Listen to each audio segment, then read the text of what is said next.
coffee stains, buzzer neon light remains, faces murmur, shifting blame. Fingers tap all worn out wood, shadows move where nothing should, secrets hiding under hoods.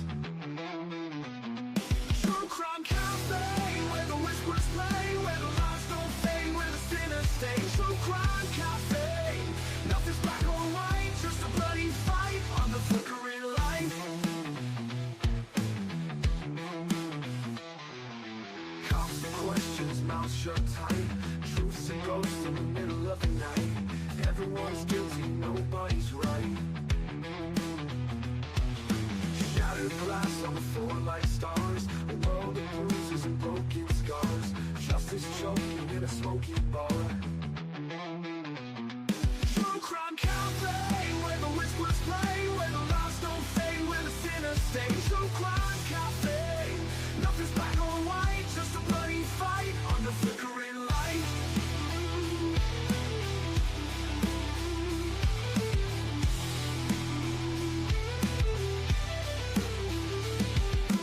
Cops and questions, mouths shut tight, truths and ghosts in the middle of the night. Everyone's guilty, nobody's right. Shattered glass on the floor like stars, a world of bruises and broken scars, justice choking in a smoky bar.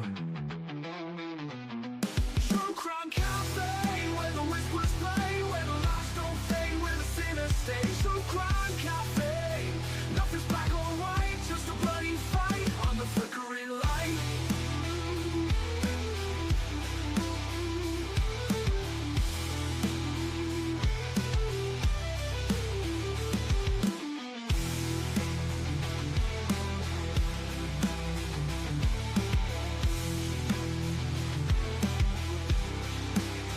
On the flickering light.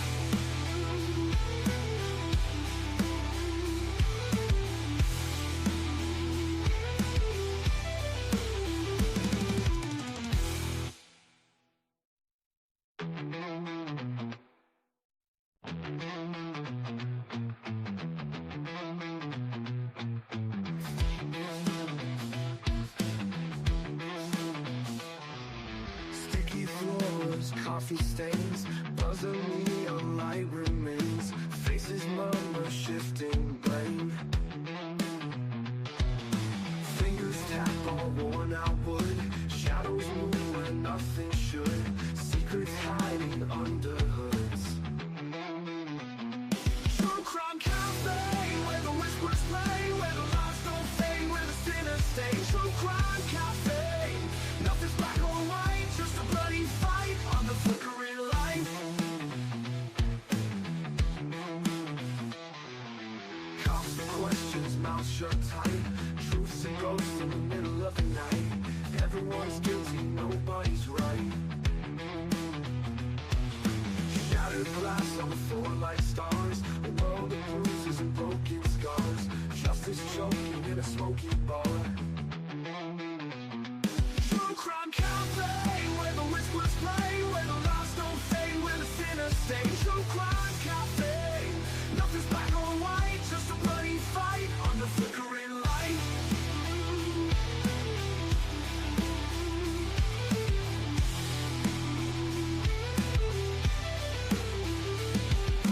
Cops and questions, mouths shut tight, truths and ghosts in the middle of the night. Everyone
Sticky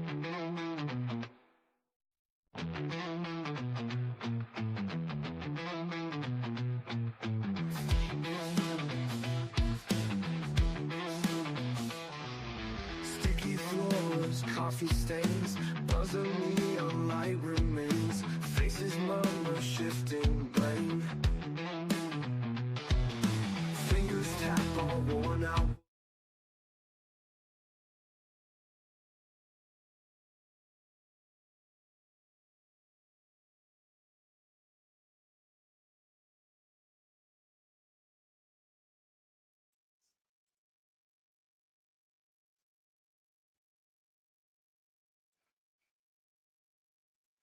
All right. Welcome back, guys. How are we?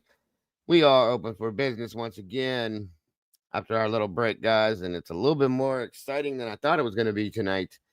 A little bit of a change here, guys. I had to change it up. There's some new documents that were dropped 4 or 5 or 3 or 4, something like that, in regard to the redactions. And there's some stuff in it about people being threatened and things like that. We're going to be reviewing those, discussing them as well. And it tells me that you'll see, looks like we're going to be getting some docs here fairly soon, I'm hoping. So that being said, that's what we're doing tonight, folks. Please share this out. Let everybody know what we're talking about. Hit the like button, please, and thank ya. Let's do this.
Hello, governors, and welcome back to the cafe.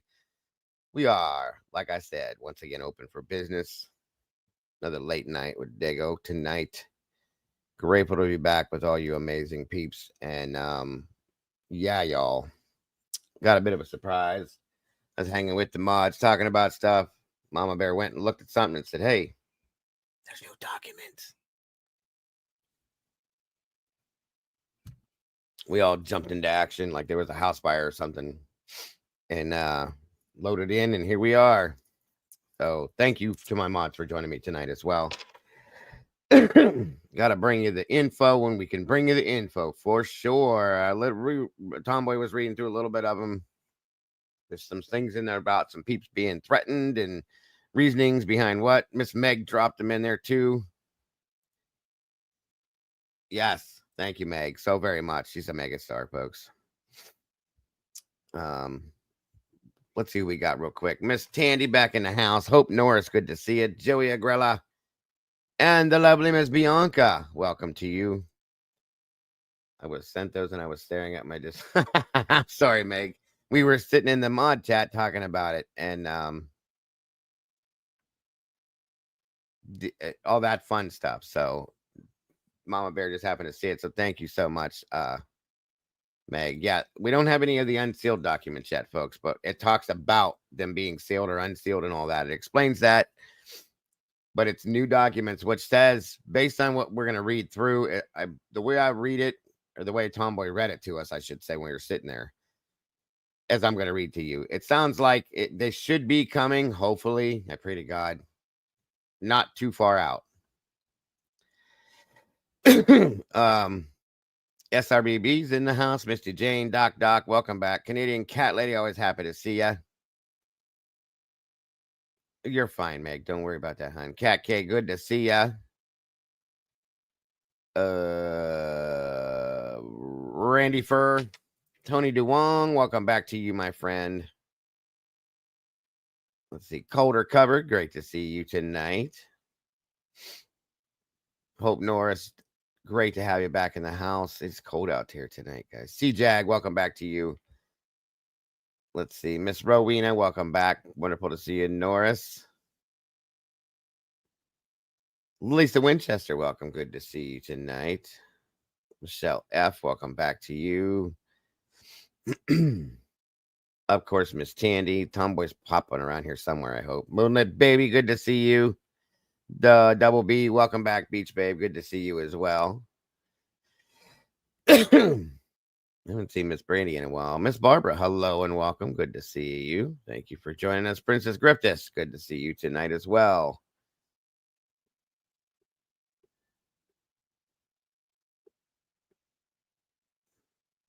And Mr. Kent Corbett, yes, the cafe is opening for business. Let's see here, guys.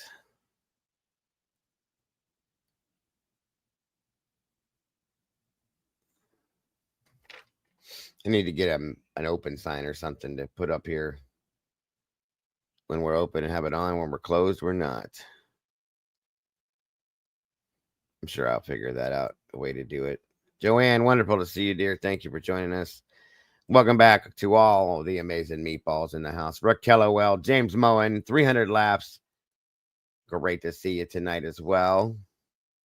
Annie Ruler, all the way from Vegas. Good to have you here.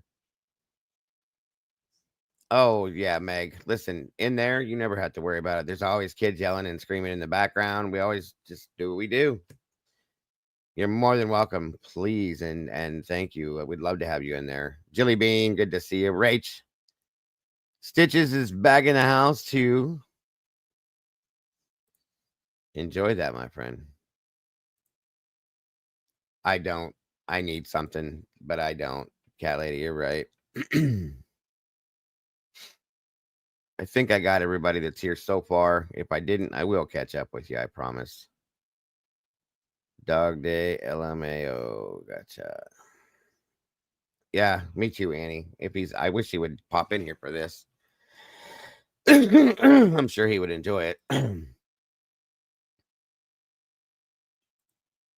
Yeah, I missed Eddie in a lot. I did. Yeah, my kids, my grandkids, Alicia's kids, SRB's kids, Cassie's kids. We always have them running around behind us. We talk to them back and forth. And you don't have to show your face, Meg, if you're not comfortable with it. Lisa Vallejo, great to see you. But yeah, you're always welcome. It's a wide open for all of the moderators to pop in there with us, and that because I like to talk to all you guys when I can. But good trouble, good to see you. Pets, kids, spouses, basically. And there he is. All right, buddy. Good to see you tonight.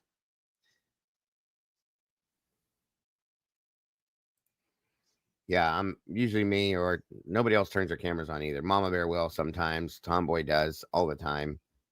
But everybody else is afraid to for whatever reason. Sometimes they will. Oh shit, Cassie's in here too. Holy hell. Hell must be freezing over. No, Annie, you're fine, hon. We got it covered. I've been doing a lot of damn reading the past couple weeks. It's crazy. It's a good skill. Thank you, Randy, for that, my friend. Guys, please make sure to hit the like button, share this out. Let everybody know what we're doing tonight. First time we've gotten documents and like real documents from Idaho in a while. And it's nothing extremely exciting, but there's some stuff in there talking about people being threatened as to reasons why things are redacted and stuff like that. So we can definitely discuss that amongst the other things that we will be discussing with it anyway. And things we can even break into the discussion as to what we learned today through the reports as well, which was partly going to happen anyway, more than likely. So let's throw it all together in one. Eddie, there's a link there if you want to join. Pinned at the top of the chat. Gen 7, great to see you. Willie's probably sleeping. I don't know. I haven't seen him all day, except for maybe was he in here today or was that yesterday? I think it was yesterday. I get my days confused sometimes. And of course, the megastar, Miss Meg. She sent it to us too, and we didn't even see it because we were gabbing too much. Thank you so much, Meg. You guys are superstars. I appreciate these Blue Crew people. I'm telling you, they're amazing. Whether they like me or not, they do a great job. It was yesterday. Thank you, SRB. Adrian, welcome back to you. James Moen, I think I said that already, but welcome again. I'm changing our Wi-Fi password to redacted blank. Well, that's a good thing. I don't have to hit blank blank or say blank blank 300 times on these. Excuse me. Give me a few minutes here. I'm just going to wait to see how many people jump in here. That way I don't have to backtrack. You know what I mean? Every one of the Blue Crew is kind and informative, best on these streets. You ain't lying about that, Good Trouble. I have the best crew on YouTube. And like I always say, I will die on that hill. We don't get to see them all the time. But they're still here. And I love them all very much. We got 101 peeps in the house with 64 likes, guys. Let's make that match if we can. Please and thank you. Thank you, SRB. And get this in that algorithm. If we could, please. I would appreciate that so very much. That way everybody gets to see it. Welcome, Randy. How are you tonight, sir? You're muted, bro.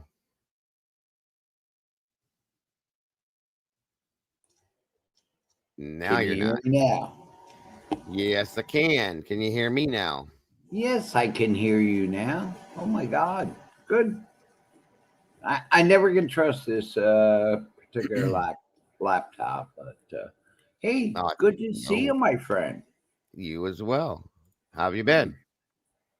I've been doing okay. Went to the doctor's office today, catching up with my my old man. The birthday's Friday, 71 years old, and I'm still hanging in and following the case. Happy early birthday. Make sure you pop in here Friday. You know how we do birthdays here.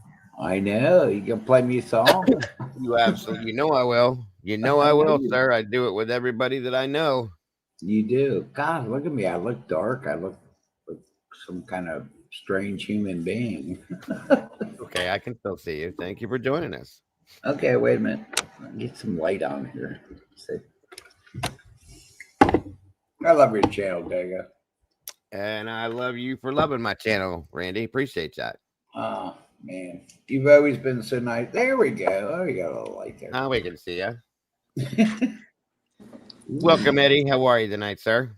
Eddie's in the house. Randy, good to see you. Hi, Eddie. I've been digging for an answer. We were talking earlier today about... Right.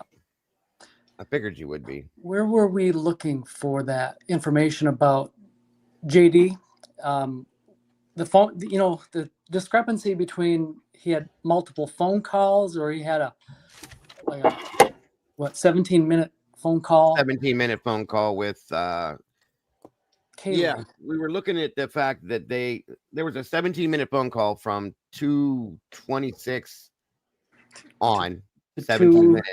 Yeah. And then, but we also heard earlier on, like we had talked about, that they called him 10 different times, and it was between the hours of 2:26 to 2:54, I thought, and we couldn't find it in the PCA, so we were trying to figure out where it came from. Yeah, we also have a Detective Payne interview, and that is from the MPD sequence number 114. The MPD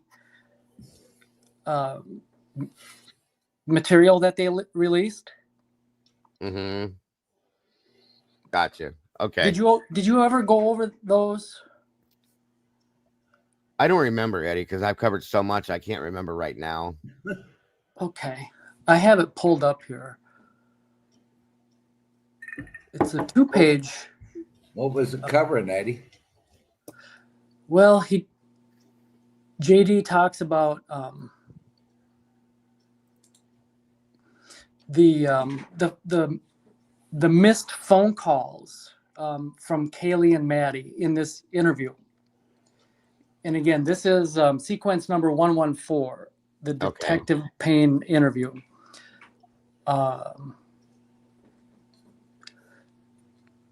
So let's see. I think this is like at the top of the second page of the interview. I asked JD to tell me what the commotion was he mentioned. JD told me he saw law enforcement and emergency vehicles in front of 1122 King Road. So he walked over to see what was happening. I asked JD to clarify the missed calls he received early that morning. JD told me he received multiple calls from Goncalves and Mogan, one of which was FaceTime between 2:40 to 0300 hours. Oh. I think he's just like rounding off and estimating in his mind, right there. A FaceTime call is FaceTime. Yeah. That's face to face. I never heard that before, Eddie. That's interesting. So, that's what we're talking about, Tanel. Welcome. Yeah, if we really break down, when Kaylee was, when we first learned from Olivia that Kaylee and Maddie, she kind of lumped those two together, like they were calling him starting at 2:26 to 2:50, whatever it was, 52 or whatever, right? Right. But if you separate those, Kaylee was calling him from 2:26 to 2:44. Okay. Mm-hmm. Now if you factor in seconds, like on the second hand of a clock. So like what if it was 2:26 and whatever seconds, 45 seconds. And then you add in you're saying a 17-minute phone call. Well, 17 minutes and then some seconds, right? So you would add those two together, and then the ending time of a 17-minute phone call would be 2:44. So that explains the 2:26 to 2:44. That's 17 minutes. Kaylee right. calling him. So that would comprise of just one phone call. You can't get one phone call from Kaylee and other phone calls within that same time period from Kaylee, right? Like if I called you and you and I were on the phone for 17 minutes, you can't get other incoming calls. You can't get other incoming calls at that same time that are going to go through, right? Right. Exactly. And then Maddie picked up the calling from 2:44 on to whatever it was, 2:52. See, does that make sense to everybody? Yeah. So one of them calls might have been on Maddie's phone, and then you know what I mean? Yeah. I mean, it was nonstop though. It sounds like it, at least for that period of time. And they're saying that she was calling to tell him that he left his vape there and things like that, and to come get it. And like, it just seems more serious than that. If it's that many times, Yeah. So I guess what we're saying here, or at least what it really seems like, is all along we believe that there was this, Olivia said she's not afraid to like power call, Right. Yeah, so she did say that. You're right. Yeah, we've always been under this impression that she's ringing, multiple calls to JD. Am I right? Yes, Is that what kind of everybody? 100%. Like they said, it was called repeatedly for that period of time, and then it just stopped dead. Right. Absolutely. Right. So that is wrong. That's been wrong all along. It sounds like it now. Yeah. Now that we're getting these other reports, you are absolutely correct, my friend. Yeah, it's just one single continuous 17-minute long phone call. And here in this Brett Payne interview, it's apparently a FaceTime. But he don't remember any of it, he's saying. Right.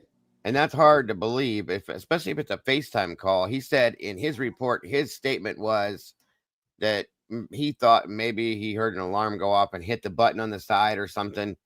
Dude, if you're on a FaceTime call, there's a face there. You know what I'm saying? You're physically looking at somebody. And he said he was really drunk. I do question that. I got some questions now because of the last report, one of the last ones we read, you guys. They found some little blood spatters in Jack's apartment. And it may be nothing. It could have been from somebody that lives there. He lived with a bunch of other guys, but I don't know. I question everything, Eddie and Randy and everybody else. You guys know that. I question everything with this case. So Whose blood? Do we know whose blood was it? they said No. they took it and tested it, but never. We don't have any lab reports, Randy. That's the problem. Of course not. There's Of a course lot of not. lab reports that we should be getting. I don't know that we ever will, but they would give a lot of answers to a lot of different things.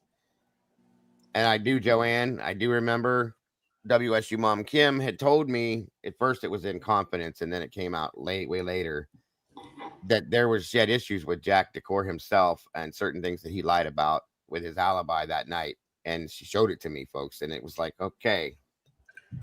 But he was cleared, so I had to move on. We all did, because there was nothing else to talk about with that. Tracy Chappell, welcome.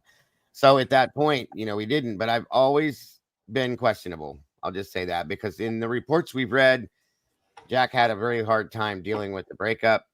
Kaylee initiated the breakup. They shared the dog. They interacted at the corner club that night before they came home. Jack is Adam's roommate. Yeah, but what did you say to Adam? That all kind of flows in together. Is he a killer? Just because he was upset? I don't know. But I had some other God, thoughts. We've all been through breakups. I know that. I'm not saying he did anything, Randy. I'm not saying that. I have questions about things that he may know, because one of the things that Kim has always stressed, and a lot of that stuff came true, is that a lot of people knew about this and knew something was happening and just never talked. They've never talked about it. Yeah, that shakedown or whatever that went overboard. Hey, Legendary, good to see you. Thank you for joining us, bud. I question everything until I get answers, and every time I have a question, I have another question that I get. It gets answered with another question. That's the problem. We don't get real answers. That's why I have so many questions. Yes, I did, Beach Babe. Sorry, I didn't respond. I was really busy earlier. I don't know what to think about anybody, guys. I have questions about other situations now too. I noticed that Pavarotti put out a video and mentioned that the vehicle that I shared the video with, I think last night we watched it. Krista was up here with me last night. We were really late last night. Poor Eddie fell asleep. That's how late it was. And at 4:29, we see an SUV come around the corner with a really souped up motor and a loud exhaust. And I told you guys, it goes down the road in front of the King Roadhouse, stops. And then at some point, we proved it today. We went back and listened to it again. It shuts off. Well, Pav says that it was there for 20 minutes. It was there for 20 minutes. Is that the same vehicle? Now they're saying that the black Ford Explorer that's sitting there with the rest of the cars, that's what he's saying, that's the vehicle we saw. All right. When I went back and looked at it, it does look like that vehicle coming around the corner. And he put up a video showing, because of the motor that's in it, that people do soup that up and they add the dual exhaust, and it sounded just like the same vehicle. And I was like, shit. Okay, so why is that car sitting there? And again, that vehicle belongs to Hunter Chapin. What the hell is? I don't understand. I'm confused as hell. Is this the one that sat there for 20 minutes, Dago? Say again, Randy. I'm sorry, but I didn't hear you. My wife walked in. Is this the one that sat there for 20 minutes in front of 1122? No. This is okay. And you know the photograph we see in the front of the house where all the cars are lined up? Right. The one on the very end of the left side, if you're looking at it this way, that black Ford SUV sitting there on the end, kind of kicked out to the side a little bit. I'll show you. It's no big deal. It looks, some people are saying it's dark green. It looks black to me. Maybe my eyes don't focus like others do.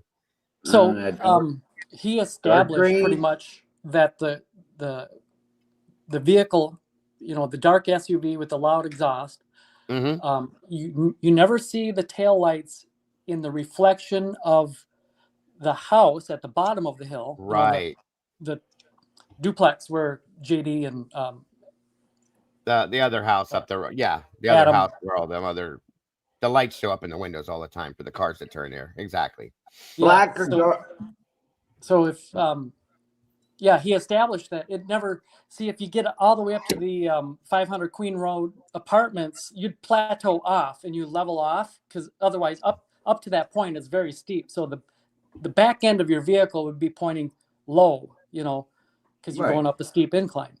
So you never see the reflection of the tail lights in the house window. So that means that it never made it to the top of the hill. Bingo. It doesn't go far enough. Yeah. Thank you, Eddie. That's the best way to explain it. Makes it beyond the 1112 house with the camera, but not much further beyond. Yeah. Okay. So here's the thing, Meg. And yes, Eddie's absolutely right. Pav pulled up a video of somebody doing what sounds like it was done, because it's got a I think he said a 5.3 or 4.3, the V6 turbocharged motor in it with the dual. It's got a dual exhaust, and they showed how somebody, and a lot of guys do this. I did it to my truck. You know, it makes you tougher. I don't know, whatever you call it.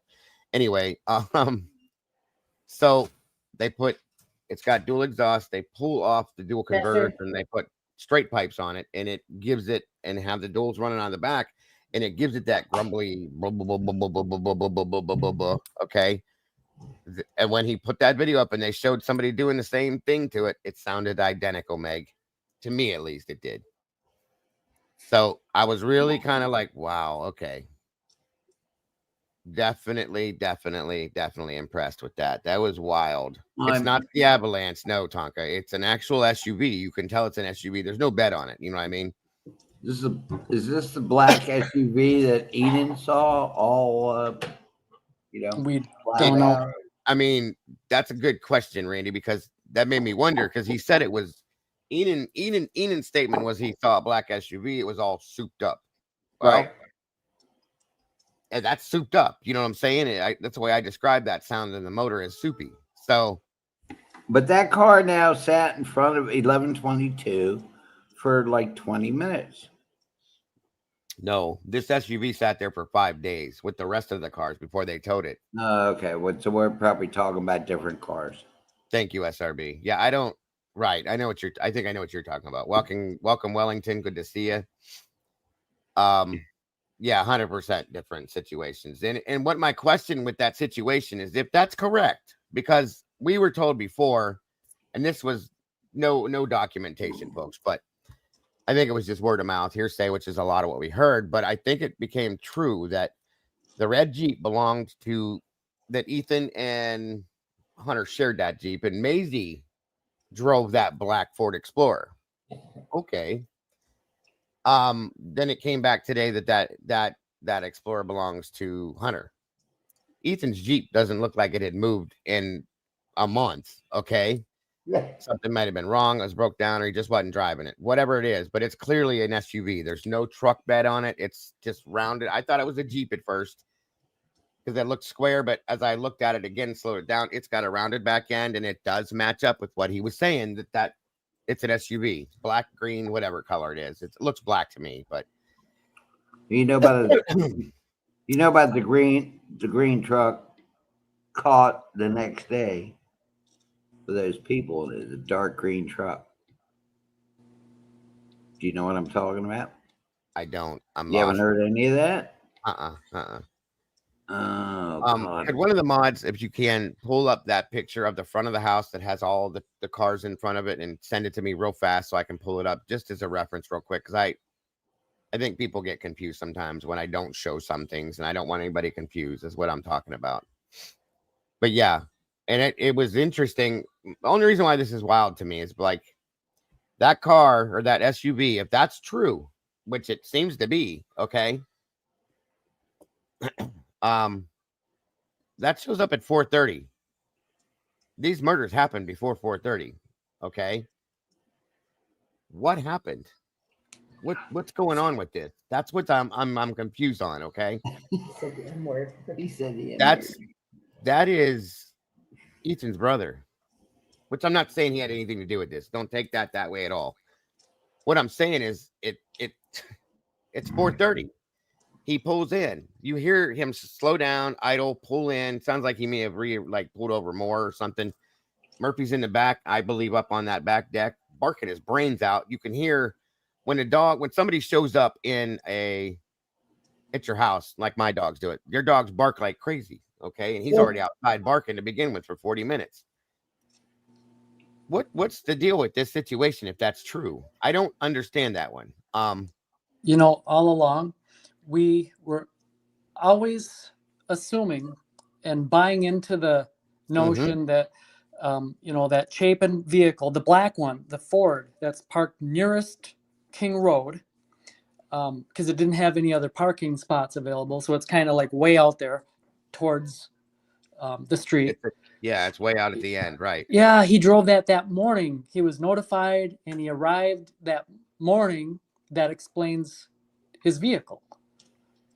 Well, this debunks that. That is yes, absolutely not the case. And Pav even said, you know, this pretty much establishes that this cover-up was on from the very first minutes, which is what I've been saying for, gosh, how long now?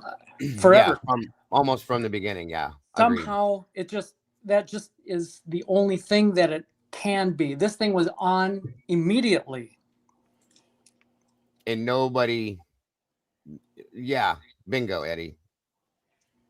Absolutely. Okay. Let me show you something real quick, folks. Thank you, Tomboy. I was going to grab the video again, but this will work. You guys will recognize it when you see what I'm pointing out here in a second. You probably will too, Randy.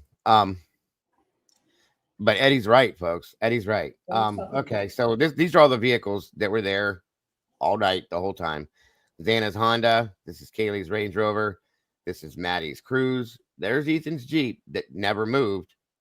This vehicle right here that was sitting on the very end, kind of sticking out the end there, because there was nowhere else really to park. So when you see that video come around the corner, or up that car come around the corner, it stops, and I played it last night, okay? It stops at the house. Where does it go? Why is it still there? It's been there. Nobody takes it. Nobody leaves with it. It's there. And I struggled with this, and I'm like, well, those cars don't sound that way normally. You know what I'm saying? Welcome, Virginia. Good to see you, bud. And I'm like, okay. So if this is true, and that's the vehicle, why is it there? Okay. So I'm going to pull that back up, and I want to show you that point real fast before we get into these documents. And I want to see if you guys think that this is right. Like I said, I'm still floating with this. Like, I don't understand this. It doesn't make sense because that's Ethan's brother. I don't understand that. Okay. And 4:30, did maybe there was nowhere else for the car to be parked? This is a larger parking lot, so he just parked the car here, and because he come walking from over by the frat house when he came over at the next morning, maybe he had nowhere to park it. He parked it here, got out, and walked back to the frat house or wherever he lives over that way. Never seen or hearing anything or not knowing anything. Yeah. You know, I mean that I've done before. Because you notice there's a lot of kids that come out of that lower area down there by I think they're called the Whites. I think I might be wrong, but that where the steps are, where Bethany was, and where Hunter came from and all that. through that whole body cam video, there's kids walking up and walking over to their cars that they have parked up and down that road. So people may not have a lot of parking spaces in this area, so they park their vehicles all over the place. You know what I'm saying? That's what one of my main thoughts first was maybe it was just parked there for that's his brother's place, or he knows he can park there because he knows them or whatever. I just don't understand it. That's all I'm saying. No, I don't think he's gonna park there and park. Is that Ethan's red That's car? Ethan. That's his. Yeah, that's Yeah. Ethan's Jeep. And this, I don't think unless this guy or whoever has a reason to like be in that house, I don't think he would park there. It just doesn't make sense. I don't know. That's the thing is I don't know if that's a normal thing if people park there because they don't have anywhere to park. But I don't know. You know what I'm saying? I don't get it. Strange. Now, one thing I do want to look at though, I want to show this to you real quick, guys, before we get into this other stuff, and just get your guys' thoughts. Because some of you guys were here last night when I did this, but just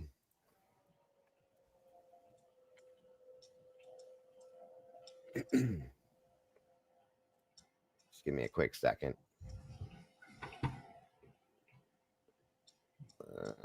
If I can find it. Where the hell is? Oh, here he is. 1 second.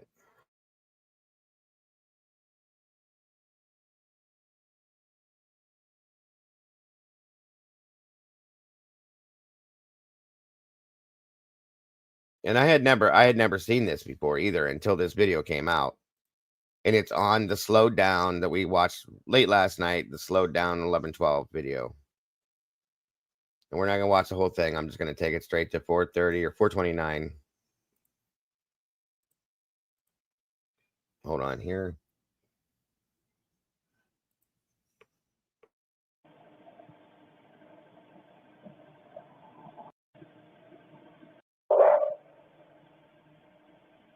And meanwhile, Murphy's barking the entire time. Murphy, the poor dog barked outside for like 30 minutes. It's crazy. I hate these videos. The dog is barking. That's what I'm saying, Bobby. I mean, it could have been because they knew the Jeep was broke down and it wasn't moving, so it was a good spot to park it. But it's 4:30. Here's my thing. I even thought maybe Ethan borrowed it and he was the one driving it because his Jeep's broke down, right? And him and Xander were gone. But at this point, this thing comes around the corner at 4:30. At that point, everybody's deceased. So it couldn't have been Ethan driving it. That's where I got lost. You know what I'm saying? And it confused me like, wait. But like I said, unless Hunter knows too, if he was driving it that night, Ethan's Jeep's not moving. I can pull right behind here, got out and walked home. Didn't even look at the house. That would be sad, but still, that would be the only other thing that makes sense. I just don't get the rest of this. I don't understand that. You know, you're not hearing nothing. The dog's barking. The dog's going nuts. And I would wonder, is he thinking about the dog barking if he got there? So I don't know how this went down, folks. That's what I'm asking. But I'm going to show you real quick when this car shows up.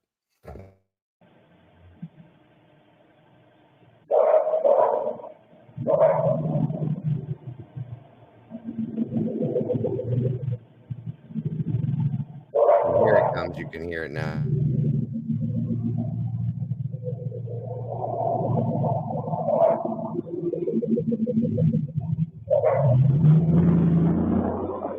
This dog barks forever. Like 45 minutes roughly, Randy. Yeah. So this is the vehicle right here. That long? It was a long time. Yeah. This is the vehicle right here. It just turned on to the road. As you can tell, it's not square. I thought it was a Jeep, folks. It's not. It's not square. It's rounded off. Let me slow it down a little bit. Just a little bit to see if it is easier to see, maybe.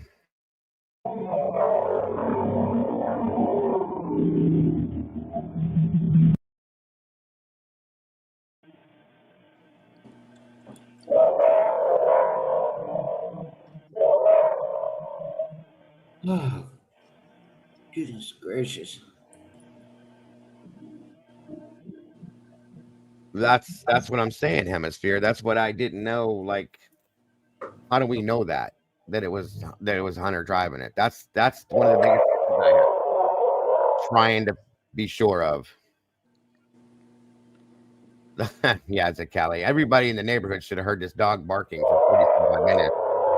And it's outside, so it's echoing all over the neighborhood, and nobody called in a noise complaint on this dog ever. Welcome, Anatomy Conspiracy.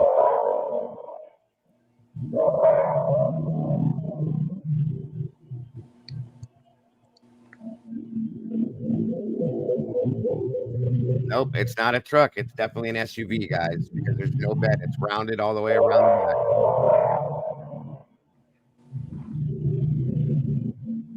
Watch it as it comes up here. It's hard to see because of the light glare, but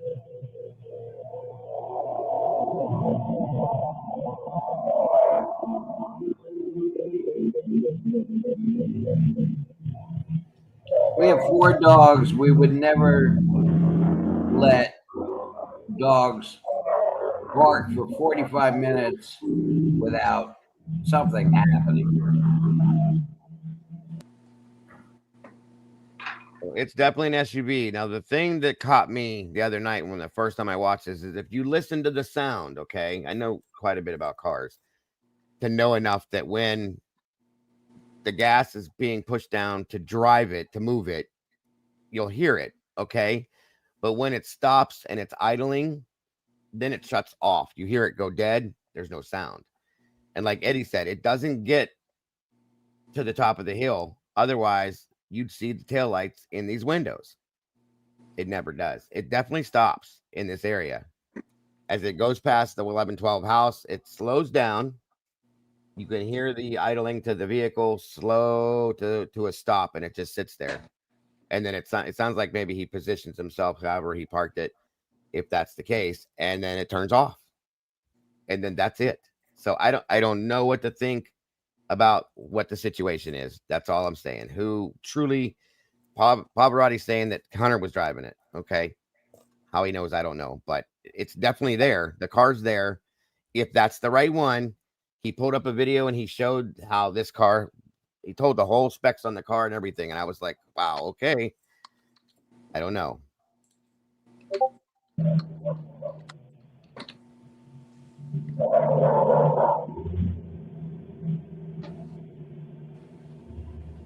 And you can hear Murphy going nuts like somebody's pulling in.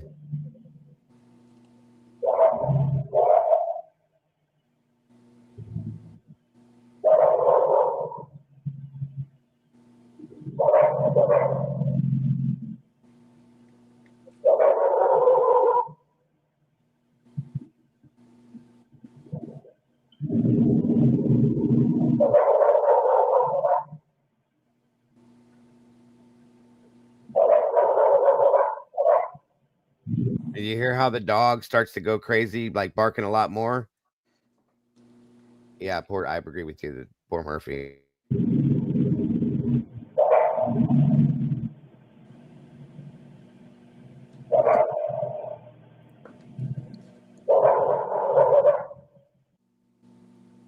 And then it turns off.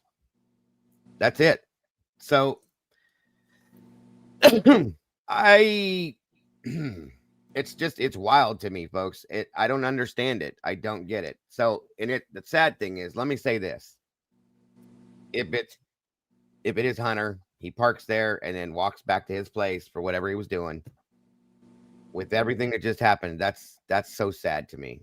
You know what I'm saying? That is so sad that was just what had happened, and it's just nuts. That really blew my mind, though. Welcome, Contessa. Good to see you. Biggie, good to see you. The Borg, welcome. No, they don't, Borg. So anyway, just food for thought. You know, whatever it is, you know, we can come back to that at some point. But it was definitely an interesting scenario.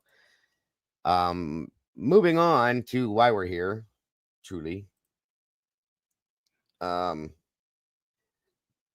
me pull these up, guys. I was really shocked to see Meg's message and to see what Mama Bear put up there. Here it is here. Hold on.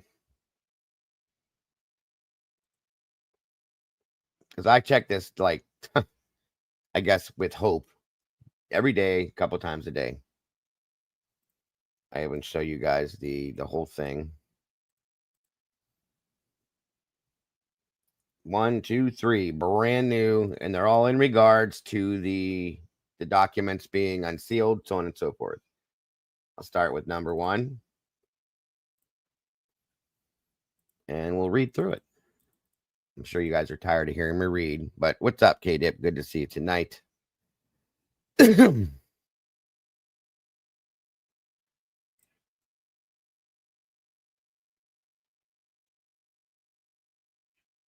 Okay. I respect that, Bobby. I'm not saying, like I told you, I don't know for sure. I'm just telling you what was put out there. And it looks like it could be the same type of vehicle. And I doubted it at first because of this. You don't hear, they don't sound that way. But then he showed that, you know, younger kids like to soup their vehicles up. So I said, okay, that's plausible. But I'm still, I question everything. I'm not saying that that's true, folks. I'm not saying that it is what it is. Somebody else put out a video claiming that he believes that's what it is. Okay. Everybody has their own opinions and feelings on things. So, well, just a second. Can I address it a little bit? Yeah, go. Of course, everybody's welcome to their own everything. Yeah. It's not being pushed, but to the point you're making with you're stating it as a fact that it was there when Kaylee and Maddie got dropped off. Where are you getting that information? Where does that come from? What's your source on that? That's a good point too, because I'd like to see if that's true. Then that deletes it right there, right? I mean, we're not pushing. You know, if you want to believe that was, I don't, Rach. That's the problem. Hunter Chapin and the Explorer. You can believe it. If you don't want to believe it, you don't have to. No one's saying it's a fact, but you're saying that vehicle was there definitively when Kaylee and Maddie got dropped off. Where does that come from? Yeah, I would love to see that. If that's fact, I'd love to find it, and then we would know 100% that vehicle was there the whole time. You know what I'm saying? Okay, he says from the driver that to the Eric Gower. Okay, it's in his statement. Which statement? The ISP statement or MPD? Is that the one that we just went through today, Bobby? Because we just read his statement today from ISP. Didn't we? That's one of the ones we read, right, Eddie? Eric Gower stated he saw the black Explorer parked at 11:12. Okay. And it sat there for how long? It was there for like 5 days with the rest of the cars, Randy. All right, thank you. I mean, I'll go look for that document. We'll pull it up, read through it, and that answers the question. End of story. That's how we do it. So, both statements. Okay. Well, once we get through this, then I'll go back. Thanks for straightening that. Yeah. If that's true, good information. Yeah, absolutely, Bob. That's the whole thing right there. That's what this is all about. Is straightening out possible misinformation, clearing things up, making it right, and that way everybody knows the truth. You know what I'm saying? So thank you. And I will go pull up once we get through these documents. Remind me, Eddie, I'm going to write it down too. I'm going to pull up that because we just went through that this afternoon. Eric Gower's statement, if I remember right, in the ISP documents. I will pull it up and then I'll go back. It's in Moscow's too. And Lucy's saying 1,000,000%. So good. That obviously is true. And thank you, Bobby. Thank you, Lucy. And there we go. That's how we do it. And that will make it make sense to me then. It truly will make it make sense to me. Here's the other question, though. If that's true, hey, Heather, good to see you. If that's the case, and Chris Doheny, it sounds, you guys heard that vehicle stops in that area. It doesn't hit that hill. We don't see the taillights. Is it there for a minute? How long is it there? Why did it stop there? What's going on with that vehicle then, period? You know, that's still my main question with that. Why did it stop there? Because it sure as hell doesn't make the top of the hill, like Eddie said. Because every other vehicle that's gone up there, you see those lights flash in that window. Why did it stop in front of the house? What is the vehicle for sure? And who owns it? And what's the deal with it? That's kind of important because it stops at that house. Is it picking somebody up? Is it dropping somebody off? Are they there to, I don't know. And that's what I want to know. I mean, when we see things like this, that brings to question a lot more questions. And that's what this is all about, folks, is finding the truth. So again, Bobby, thank you for throwing that out there. That way we can go check it. Make sure it's there. And that answers another question that we can put in the bag and move on to the next. So this first one, and Lucy, thank you too, is the order regarding requested redactions. It says, before the court are the parties' respective responses to the order regarding sealed documents, August 4th of 25. Both parties object to the unsealing of the names and contact information. First off, can you guys see that? Is that big enough for you guys to read on screen? Randy, Eddie, can you see it okay? I can see it okay. Yeah. Okay. Just want to make sure everybody can see it. All right. Both parties object to the unsealing of the names and contact information of the potential lay witnesses and expert witnesses identified in this case. They contend that some witnesses whose identities have been publicly revealed have been subjected to harassment threats, stalking, and other concerning behaviors by, this is the one I put in the title because I thought this was kind of interesting. Revealed have been subjected to harassment, threats, stalking, and other concerning behaviors by the public and media. Although defendant has now pled guilty and been sentenced for the crimes, the parties note that the case remains subject to intense media scrutiny. Consequently, the parties anticipate that revealing, the identities of the witnesses will constitute an unwarranted invasion of personal privacy. As provided by IC 74-124 and 74-101, 17 A11 AII, and should be redacted pursuant to ICAR 32 I3A1 35 and or 7. To best balance these articulated concerns against the public's interest in access to information, the court requests additional information with regard to each witness whose name and identifying information the parties would like redacted. The witness's role in the case, whether the witness's name is already publicly known, e.g. by media exposure or the release of other records, such as police reports, and whether the witness has been subjected to threats or harassment, and if so, the nature. Following the submission of this material, which is to be filed under seal, the court will review the information and either issue a written order or set the matter for a hearing. Responses should be filed within 14 days. So that's another thing we need to understand. He gave them 14 days, each person. And from what Thompson said, he handed them each like 40 of these documents a piece and gave them 14 days to go through this and say what they wanted or didn't want redacted. And at that point, then he was going to unseal whatever and release them. Well, now it sounds to me like he just gave them another 14 days. Is that how this is? Eddie, are you taking that this way too? Or do you think this is based on the original 14 days?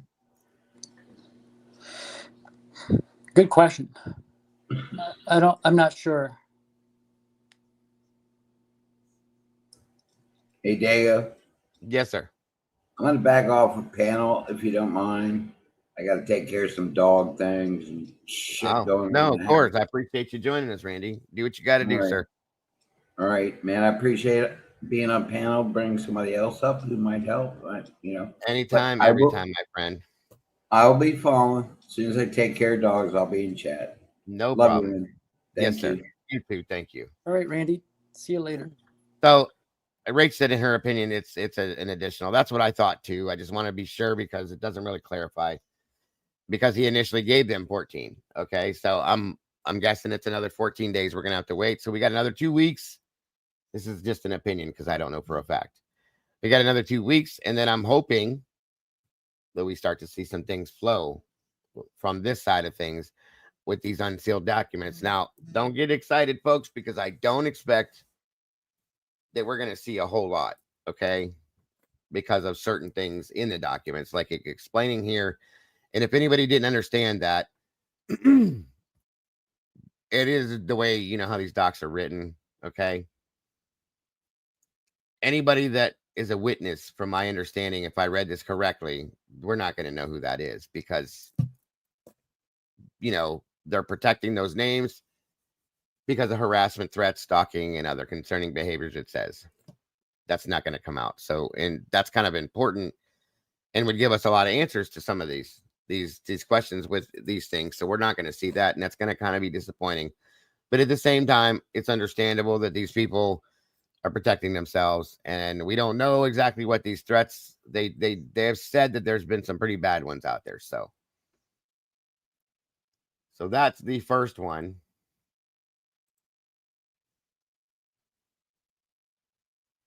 Now this next thing is interesting. I think that's big enough. State's response to the court's order regarding the sealed documents comes now, the state of Idaho, and through the Latah County prosecuting attorney, and hereby responds pursuant to the court's August 4th, 2025 order regarding the sealed documents. As a general matter, beginning early in the investigation, a number of individuals associated with this case were identified and then subsequently harassed, stalked, and threatened by members of the public. The majority of the threatening behavior occurred via various social media platforms. There are also documented instances of identified individuals being physically followed, surveilled, related to this case. And surveilled related to this case. There is also one instance of physical trespass of property and one instance of property damage, i.e. vandalism, due to this harassment, stalking, and threatening behavior. Previously identified individuals have had to take extraordinary actions such as filing police reports, moving residences, hiring private security guards, and hiring media consultants to track online harassment, and so forth. We are also aware of an individual who was inaccurately named as a suspect by a member of the public and then subjected to online harassment. Is that Jack Showalter, possibly? Maybe. In one instance, the harassment was to such a degree that it led to a defamation suit. Maybe not. I don't know. And it says, see Schofield versus Gillard. And I'm guessing that's just a case that's like what they're talking about. I wouldn't imagine it would be the actual defamation case of that individual, but based on the above, the release of full names and contact information, which would identify potential lay witnesses, could subject these individuals to similar harassment as described above. See ICAR 32I3A1 and or 5. Releasing potential lay witnesses, names, and or addresses would constitute an unwarranted invasion of personal privacy. As provided by Idaho Code 74-124 and 74-10117 AII, pursuant to ICAR 32I3. The state moves that any potential lay witness listed in any court documents should be redacted, and pursuant to ICAR 32 I3A7, and that any personal data identifiers also be redacted. The state identifies each document by date, name, and number as identified in the order, and subsequently provides the state's response to continued sealing in blue, including any notice of non-objection as follows. On 7/24 of 25, State's Exhibit S1 5723 of 25, sentencing hearing, which include photographs of each of the deceased victims and photograph of 6 victims together, 5 exhibits. So this is about the crime scene photographs, I'm guessing, that they didn't want put out. The state has no objection to the unsealing of these items. That's interesting, because was there or was there not a stay put on the what the hell is it called, folks? Like a protection, or not a protection order, but like, yeah, kind of like a protection order put out. Didn't one of the family members put out a protection to keep those things from being revealed to the public? Or am I thinking about something different?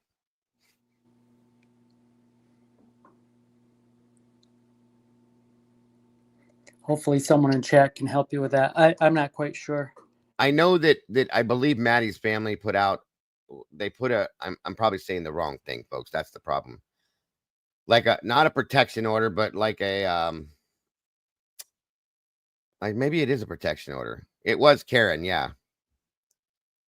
I can't remember what it's called. Maybe it is a protection order that against doing that. So that's what I thought. So the state's saying that they don't object to unsealing this. Is this what it's the same thing? A hold, whatever. Oh shoot. Hold on 1 second, Eddie. Give me one. Right back.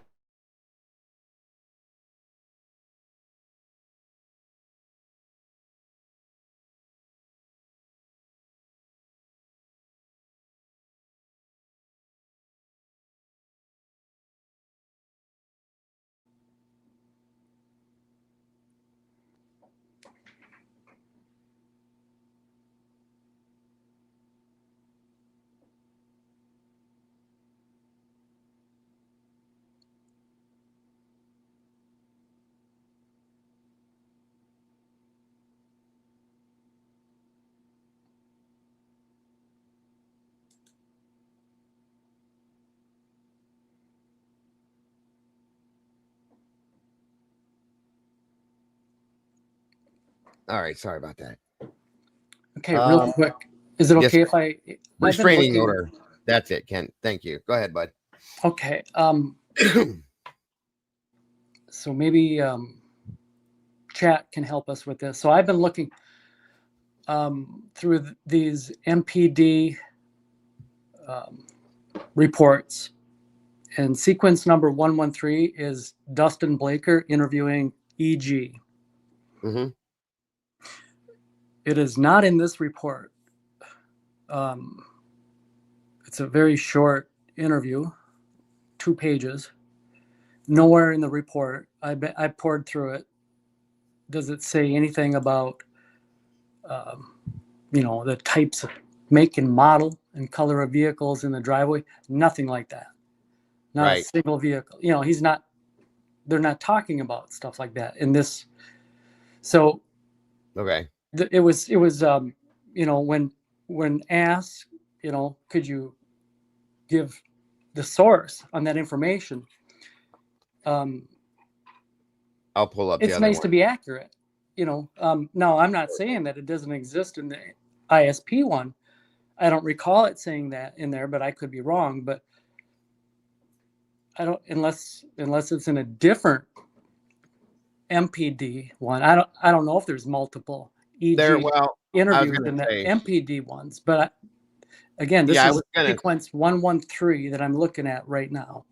Yeah, I was gonna say, and I wrote that one down. I was gonna say that there are multiples of different interviews where I remember when I went through Moscow's, like Blaker would have an interview with somebody, and then Payne would have an interview with somebody or somebody else. But there's a few of them that there are like doubles and triples of. So I don't know for a fact the numbers on that because I never really thought about that at that point. But I know that we just covered it today in the ISP stuff, so I'll be able to pull that up here shortly. So when you and I covered it today, you're saying you recall? I don't. That's the problem. I don't. Yeah, I don't recall that either. I mean, that's quite a detail. Yeah, I don't remember it, but I want to see it. If make sure that we're right on it. That's a fact because I don't like putting out misinformation. I want to make sure that we're right about this. Right. And pull it up and show it if that's the case. Oh, Bobby said 145-12. Is that's the number of the document? Bobby, what number is that? 113 you said, right? Yeah, what is the -12? I don't know what that is. Maybe number 12 on that document. You know how they have different like letters and numbers, Eddie? Okay. Well, good. If we have it, that's cool. Yeah, if not, I can. If you don't, I can ever pull mine up too. Seeing that, I just don't. I gotcha. Yeah, if you can't find it, I have mine still too with the Moscow ones, and I can pull that one up fairly quickly. And oh, back to what I was going to say that was thrown up there, that the Maddie and Xana's family did not want photos of their rooms released because it could result in victim blaming. Right. People seeing things in their room and try to make ignorant comments. So that makes sense. And then the Chapins are behind it too. Meg, in my opinion, they out Maddie's mom's motion there. She'd take the flack from it. They'd stay perfect. I thought you were talking about the thing. Sorry about that, Rach. Okay. Yeah, it's page 145, supplemental 12. Tonka just said too. Good information. Hey, Texas, good to see you. Oh, you're not that Bobby. Okay, it's the only Bobby I've seen in here, so I'm sorry about that. Whoever the other Bobby is, thank you. Is it Bobby X, maybe? Yeah, the Chapins didn't want anything put out. I do remember that. But they're suing too. Okay. Well, good to know. All right, so then the rest of this, it says that on July 23rd, orders modifying / amending the no contact order for 7 orders. It says the state has no objection to unsealing of this item. The no contact orders 7 should be redacted to protect the names of the protected persons pursuant to ICAR 32I3A1. In addition, personal data identifiers should be redacted, including the dates of birth, addresses pursuant to ICAR 32I3A7 and IC 741241B. Okay. And then it says from July 15th, the opposition to motion to vacate non-dissemination order. The state has no objection to the unsealing of this item. So basically what they're telling us is what they're okay with sealing and not unsealing on the state side. And then on the other one will be the defense's side. Agreed, Meg. I'm with you on that one too. Oh, by the way, I just want to clear something up real quick. Mm-hmm. Bobby, way earlier when you said this, I don't know, I'm paraphrasing here. I can't quite recall. This is ridiculous, or this is too much. I'm out of here. If that was in response to, my kind of being on board with the black SUV, with the loud exhaust theory, saying that, this was on from the first minutes. I was saying that so far back in time, it was years before this black vehicle got into the driveway at 4:30 a.m. theory controversy. So the information that we had in order to be able to determine that this was absolutely a cover-up has been, again, way before this POV video. Just letting you know. If that makes sense. Oh yeah. No, I know what you're saying, and it was. You were talking about that, almost from the beginning, almost. I would say. Yeah. Probably anyway, almost 2.5 years. Just wanted to, make sure we're, I know how you feel about stuff like that, and wanted to make sure people understand what you mean by things. So yeah, I gotcha. Yeah, it's just hard to sometimes chat and texting limits the amount of communication, effective communication. So sure. Yeah, I didn't even see the comment that was up there. Yeah, it's hard to read into a lot of absolutely complex, absolutely dialogue in that. So just making sure. Yeah, go ahead. I understand absolutely, and that's understandable. I would want to do the same thing. That way, everything's clarified. Chapin's family didn't want the photos released due to the substance on Xana's room. Yeah, that's what I thought too. Because Ethan was in the room and so on and so forth. So that's what I understood as well with that, Bobby.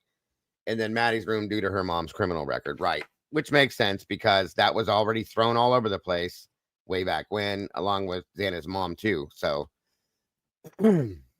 makes perfect sense.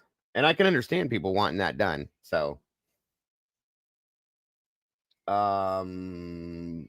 So they said the state had no objection to the unsealing of the non-dissemination, to vacate the non-dissemination order motion. Okay.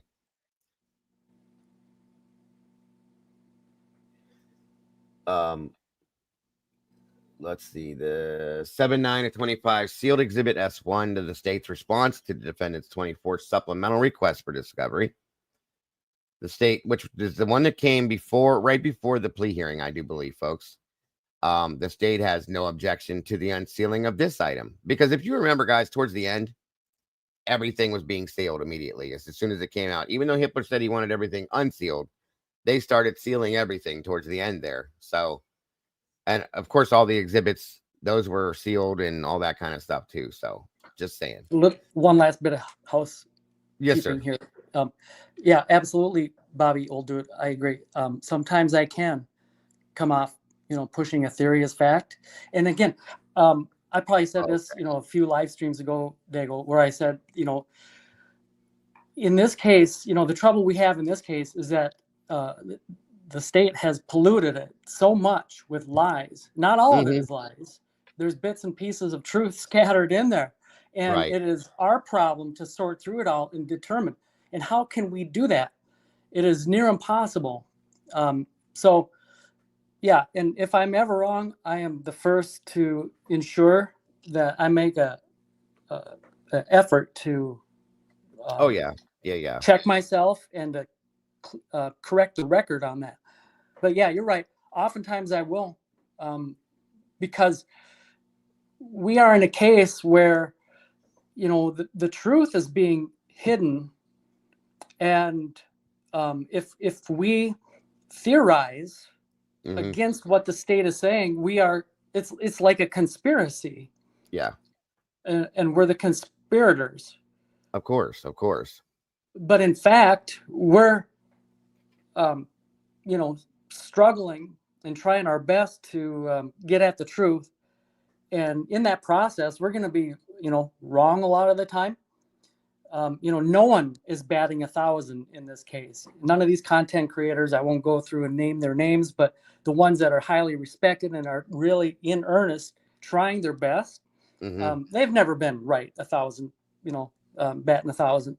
No, I've made mistakes too, and I've tried to cover them up, or not cover them up, but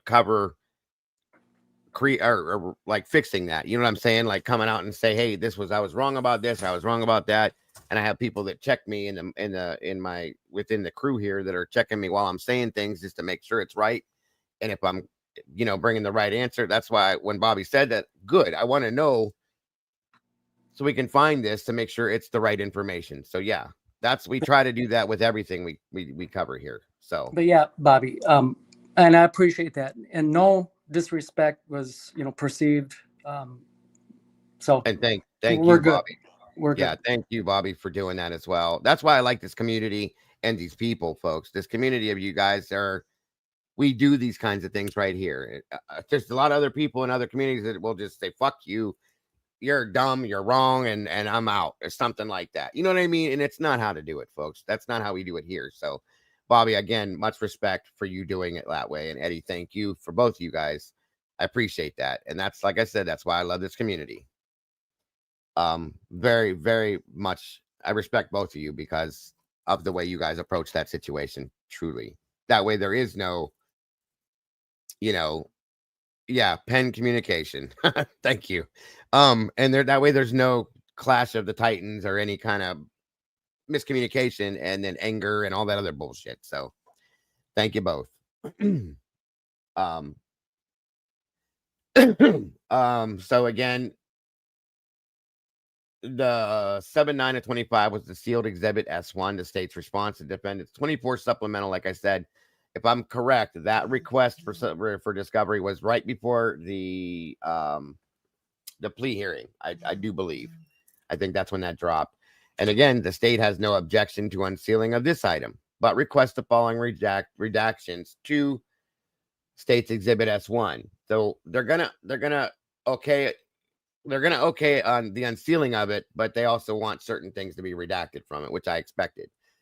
Item 441, the potential witness name identified in this item should be redacted. The date of birth should be redacted if it's in its entirety.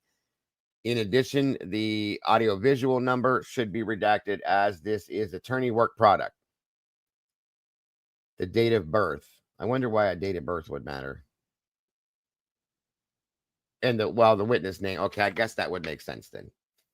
Item 442, the potential witness identified in this item should be redacted. In addition, the Bates numbers for this item should be redacted as this is attorney work product. Again, I guess that's a thing, that attorney work product is something that shouldn't be out to the public. I don't know much about that, folks, so excuse me for not knowing that.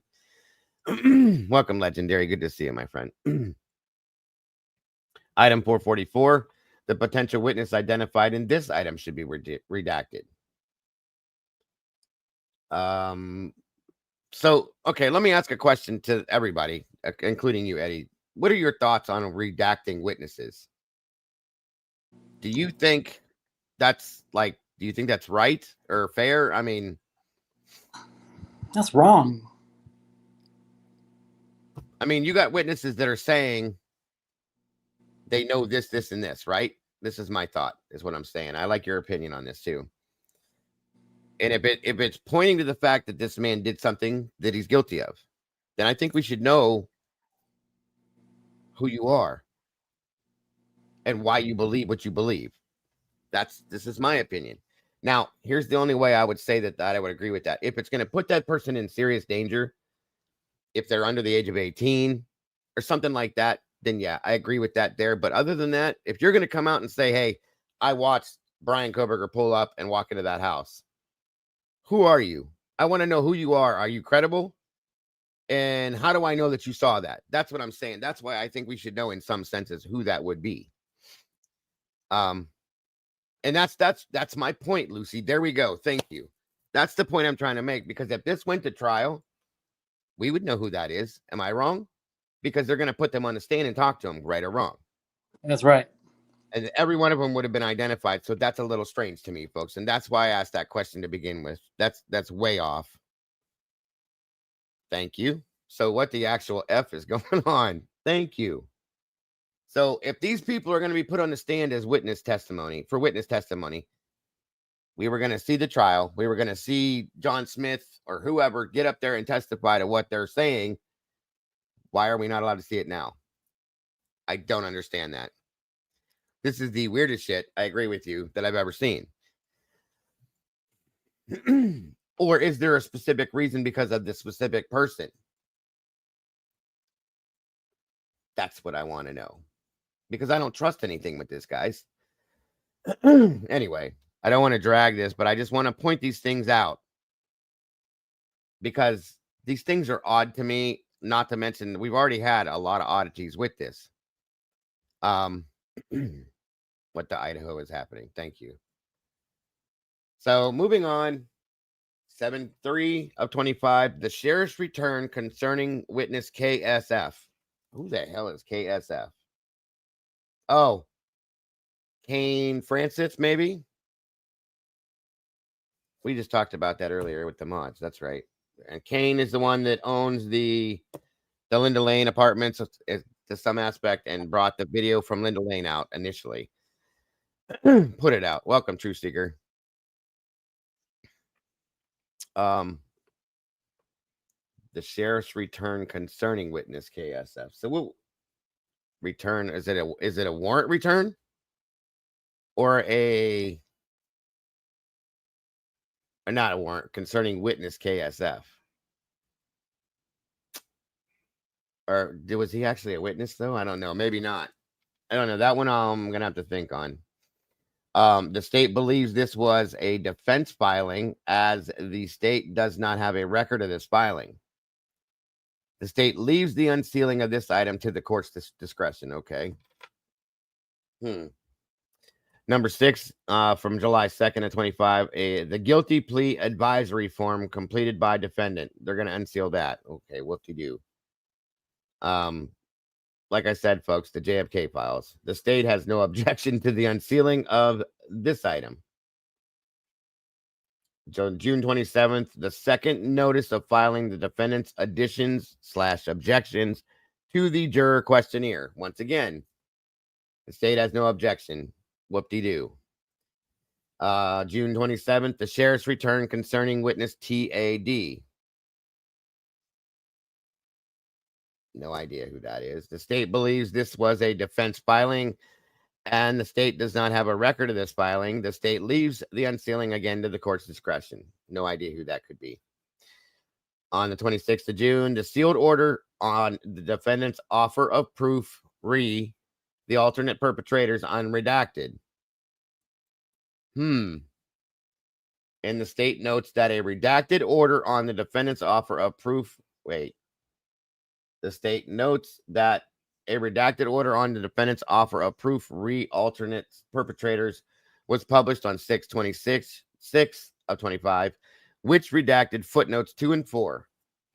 So the state requests the following redactions to the unredacted order.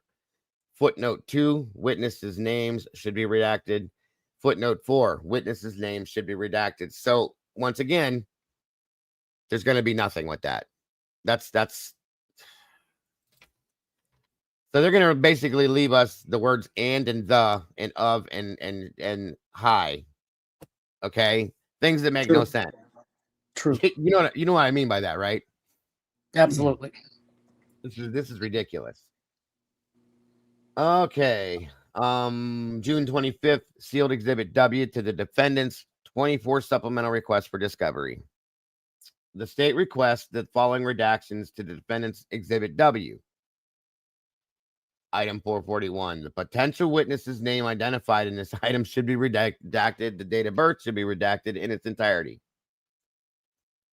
And at item 442, the potential witness's name identified in this item should be redacted. Item 443, potential witness's name identified in this item should be redacted. In item 444, potential witness's name identified in this item should be redacted. And I'm going to almost guarantee you that that's probably the whole thing. So again, we're going to get nothing. Yeah, right, Ro. Blankety blank blank again. Right, Heather. We're never going to know the truth, folks. And I knew that was going to be like this. Once again, like Heather said, I don't understand this. These people were going to testify on the stand in front of the whole world. Why can't we not know who they were? The state does not object to the unsealing of this item. Of course not. However, the state requests the court redact from ICR 16B6 witness list the names of all non-law enforcement and or non-lay, i.e. expert witnesses. The following individuals, this is nuts, were potential law enforcement or potential expert witnesses. Look at this list, folks. William Adams, Sean Ahern, Daniel Anderson, Jeff Anderson, Jacob Archer, Shannon, just somebody named Shannon, Arredondo, James Atchley, Jenny Ayers, Eric Bailey, Nick Balance, surprise, Wyatt Berry, Heather Barnhart, one of the barnyards, Jarrett Barnhart, the other barnyard, Dustin Blaker, Jennifer Braun, Vince Browning, Carolina Calvin, Brooke Chamberlain, Gary Cooper, Shane Cox, Sean Crompton, Catherine Dace, White, Don Daniels, we know who that is, Gary Dawson, Elizabeth D. Angela, Justin Dean, Chelsea Deisher, Mike Douglas, Darren Duke, Candy Floria, Jason Gage, Eddie Garcia, Darren Gilbertson, Shane Gunderson, Nicole Heidman, Cody Herman.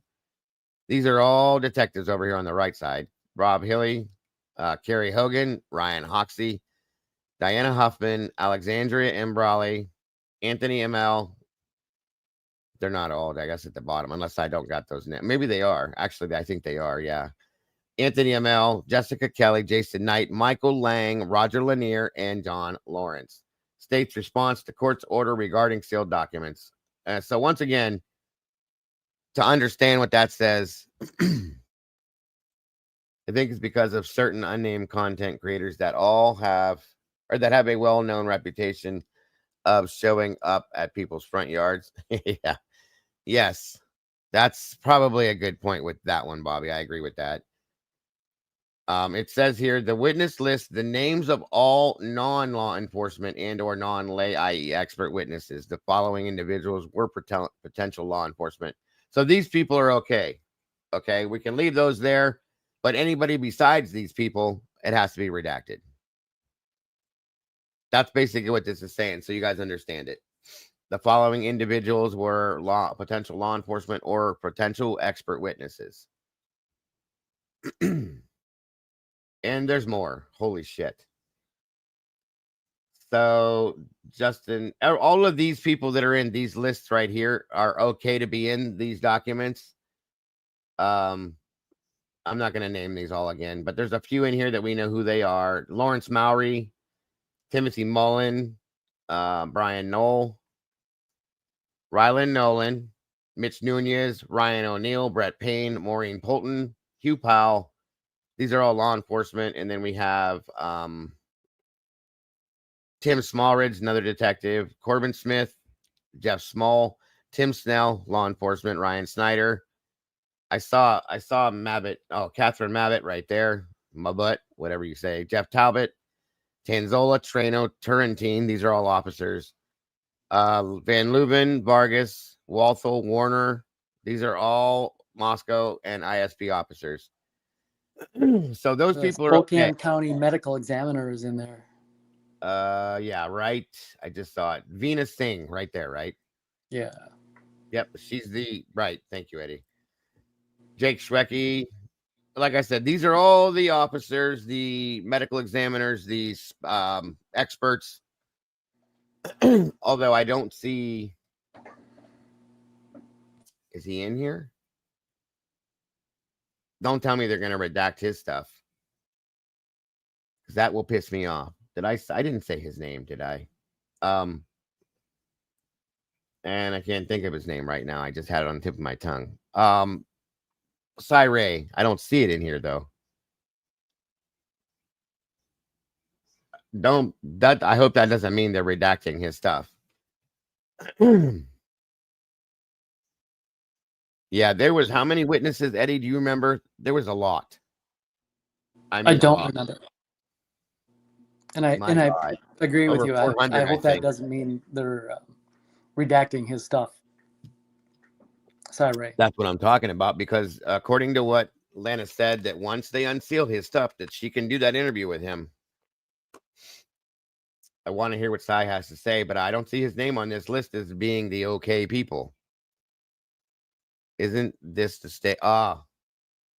Yep, you're right. Thank you, Meg. Thank you for correcting my scrambled egg brain. We're going to go to the next one, which would be the defenses list. Good point.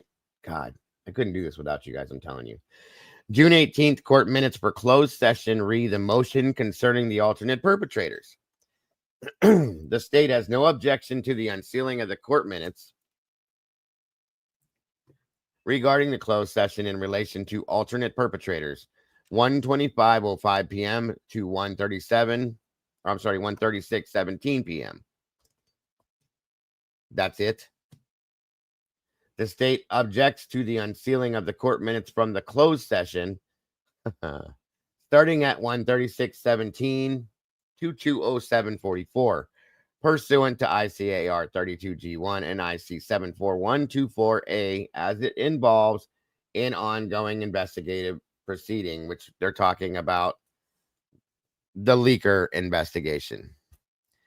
Yeah, why was Payne's name not on there? Kent, no. Yeah. I don't see it. You're right. Oh, wait, it's right there. There it is. Okay. I was going to say, really, you're going to let all these people on, but you're going to take his out? It's there, Brett. Don't worry. Kent. Sorry. So once again, they're redacting anything of importance right here. Okay. The state has no objection to unsealing the court minutes of the closed session from 2:07 to 2:36:47 with the request that the potential witness name at 2:35:45 be redacted. Of course. Jesus Christ. 6:16 of 25. The state's motion to seal ex parte filing out-of-state witnesses. These would have been all the people they subpoenaed, probably from like PA and whatnot, that they were trying to bring in from where Brian used to live. Sorry. And then some others, obviously. The state has no objection to unsealing of this item because it had no bearing on their case. 616 and 25, Exhibit S1B to state supplemental response to request for discovery, the expert testimony. The state has no objection to the unsealing of this item. State's response to court's order regarding sealed documents is what this is. June 16th, Exhibit S1A to state supplemental response to request for discovery, the expert testimony. The state has no objection to the unsealing of this item. June 16th, Exhibit S1 state supplementary request for discovery, the expert testimony. The state has no objection to the unsealing of this item. June 13th, the sheriff's return concerning YR. Who the hell is YR? The state believes that this was defense, so once again, they're going to leave that to the court's discretion. And then we'll have to see what the defense says. June 13th, the defendant's reply in support of motion for access. The state objects to the unsealing of this item pursuant ICIR 32G1 and IC 74-1248 as it involves an ongoing investigative proceeding. Depending upon the outcome of that proceeding, there may be fair trial rights implicated pursuant to IC 74-1241. So again, that relates to they're saying that it's an ongoing, they're still saying it's an ongoing investigation as far as the leaker thing, okay? Fry, I didn't see Fry's name. Did you see that on there, Eddie? Fry? I don't see his name on there yet. Unless I don't recall. I'm looking again, I don't see it. No. So anything with him is redacted then? Or maybe it didn't. Maybe he didn't have anything he was going to. That doesn't make sense. So he would have been testifying to some things, I would guess. It's not there, though. That's wild. Okay. Good call, though, for asking that question. Kent. Where's Maury? Oh, yeah. Good attention to detail. Yes. Does anybody see Maury on there? I do not. Let me look up here again. I don't see Maury and I don't see Fry. Balance is on there. I'll be damned. Good catch, Heather. I wonder why. Gilbertson? Yeah, he's there. Okay. Gilbertson's up there. Never mind. Yeah, he's there. Gunderson. I don't see Fry or Maury anywhere. No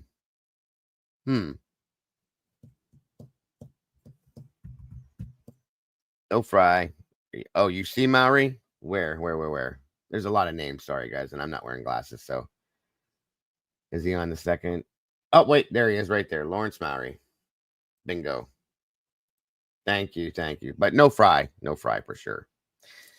Okay, so the state doesn't object to the unsealing of the out-of-state witnesses.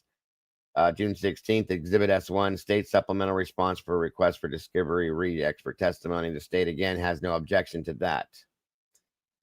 June 16th, state supplemental. Wait, did I already read those? Hold on. Yep, I did. We're down here now. The state believes that. Okay, we did that one. The state objects to the unsealing of this item pursuant to ICAR 32G1 and IC 74-124 as it involves, I read that too, that's about the leak investigation.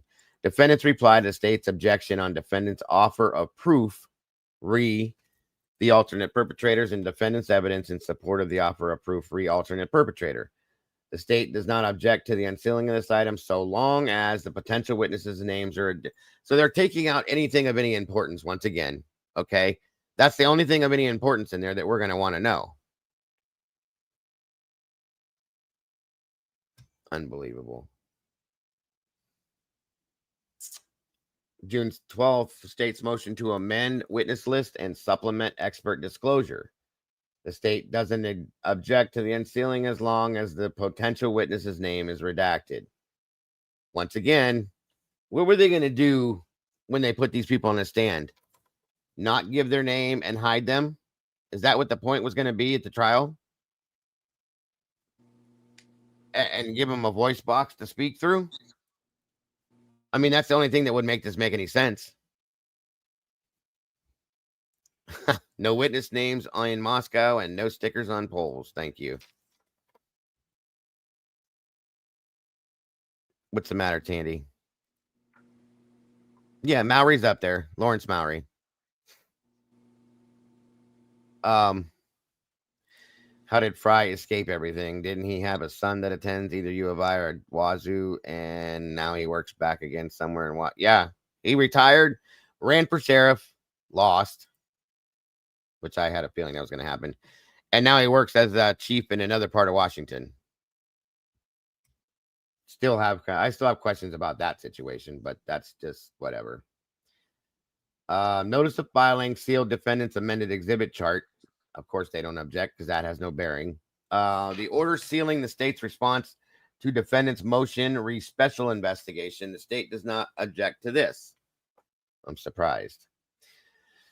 Order sealing defendant's motion for access and objection to the court's order. The state does not object to this. June 11th, motion to seal state's response to the defendant's motion re special investigation. The state does not object. June 11th, state's response to, again, motion re special investigation. The state leaves the unsealing to the court's discretion. June 11th, again, defendant's objection to release of privileged and confidential work product. The state objects to the unsealing of this pursuant to ICAR 32 G1 and IC 74124 as it involves an ongoing investigative proceeding. Depending upon the outcome of that proceeding, there may be fair trial rights implicated pursuant to 74-124. Hey, Mary, good to see you. And real quick, Daigle. Yes, sir. The Dunn one brings up a really good point. And I've been sitting here thinking along the same lines too. And that is, I don't feel like this is going to be a, like defendant's response. I think, yeah, in my opinion, this is a done deal. If the state wants that, then it'll be granted. I don't think that they're going to go back and forth and contest. I see what you're saying, right? And Dunn says, and I'm no expert. I could be wrong, but that's just kind of the impression I have. I think it's based on what we've seen already. Is that why you're saying that? So he's Dunn one is anticipating this isn't set in stone yet. That's just what they want. Right. The only thing that would change it would be, I don't think the judge would overrule it. Right. I think the only thing that would change it would be if the defense, made an argument against it. But I don't think there's going to be that opportunity. I don't think it's going to be back and forth like that. Right. It's just I know what you mean. Yeah, no, I get, and that's what I'm asked. That's why I asked you if that's what your thought was based on, is that, I agree, Dunn one, it shouldn't be set in stone. This is just, they're talking about it right now. They're in, their emotions and whatnot. But I agree with Eddie in that aspect, because in our previous experience with this situation, whatever the state wants, the state gets. You know what I'm saying? That's how I kind of have to agree in that aspect. I hope you're right, Dunn one, and that this isn't all set in stone and then they give a little here. I just don't anticipate it because of our previous experiences. So, but I got to agree with you, Eddie. I don't anticipate there being anything different with this. And I'm really bothered by the witnesses that are being protected, because if you're bringing forth these witnesses, unless, like I said, they're under the age of 18 or they're under some kind of, high-end arrests or threats or something, there, I get it. Besides that, you were going to testify in this trial. We were going to know who you were. And like I said, unless they were going to throw a mask on their face and give them a voice box to speak through, Other than that, it makes no damn sense, like Heather said. So I don't know. Right, basically, Angel. Good to see you, Angel. What the state wants, the state gets. The judge told them just citing case law isn't sufficient to conceal info from the public. Otherwise, he's unsealing all. I hope he holds to that, Legendary. I hope he holds to that. I do. I have doubts because of what we've seen with Hitler, and I pray to God that that's correct. Thank you, Musical Contessa. Thank you for being here and enjoy cooking. Lucy's on savage mode. What are you doing, Lucy? Oh, good golly, Molly's in the house. Y'all think MPD would fulfill a FOIA request for the blank pics that were emailed to Fry in the course of this investigation? I kind of want them just so I can email them to him at the new job. Oh my God, I love you, Heather. That's too funny, but just a thought. But since Fry lost his run for sheriff, wouldn't that be an indication of the lack of trust of voters? Yep. Yes, sir. I gotta say, because you would imagine that with Fry being Moscow's chief, with all of the things that went on with this, if he ran for sheriff and lost, yeah, Bobby, 100%. I gotta agree with that one. Yeah, I'm with Rach on that too, Legendary. I would love to be. Hello, Governor. Good to see you, Angel. I would love to be, of the thought that, yeah, it could happen, but I'm very skeptical. I got to agree with that. We've had bad experiences with this court system, folks, through this entire thing, and you know that. So, where was I at? The state objects ongoing because of the ongoing investigation. I think that's going to be an excuse through all of this. And of course, that investigation will probably never end. So, defendant's motion for access and fair investigation. The state objects to the unsealing of this item pursuant to ICAR 32G1 and IC 74-124, as it involves an ongoing investigative proceeding. Depending upon the outcome of that proceeding, there may be fair trial rights implicated pursuant to 74124. June 11th, motion to seal defendant's motion for access to objection to court's order. The state does not object. June 9th, witness list. Here we go. Witness list, the defendant's second amended phase 2 mitigation witness list. The state does not object to the unsealing of the defendant's second amended phase 2 mitigation witness list. However, there it is. The state requests the court redact non-law enforcement potential witnesses. All witnesses identified except 22, 26, and 38. In addition, all personal data identifiers, i.e. addresses, should be redacted for the reasons outlined above. I don't care about addresses. I don't care about birth dates. I believe that, and I agree that should be redacted. But witnesses, and I don't care about law enforcement witnesses, to be honest with you, because I don't trust them all at this point, and I don't think they're as important as these other witnesses. I'm just going to say that. June 9th, the order staying order. The state leaves the unsealing to the court's discretion. Okay. Again, June 9th, order sealing the defendant's motion for order for emergency order. The state leaves that to the court. Order conditionally denying admission of additional exhibits as evidence at trial. They do not object. Order granting defense expert analysis of evidence. They do not object. State's response to defendant's motion for independent analysis of evidence. They do not object.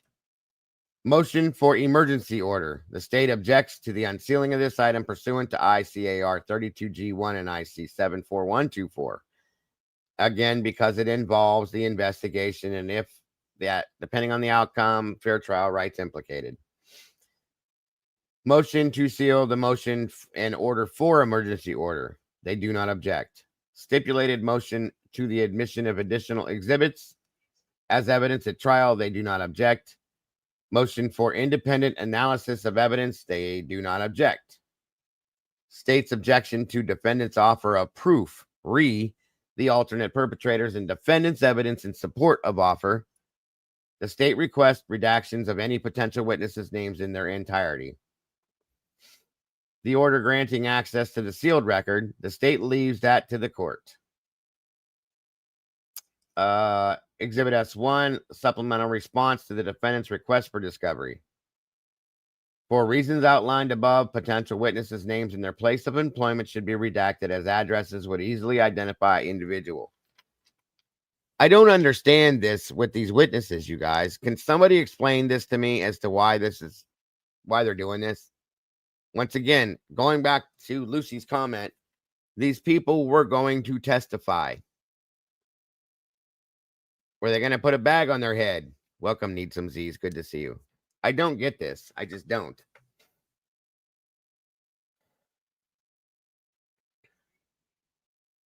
The state requests the following redactions to state Exhibit S1.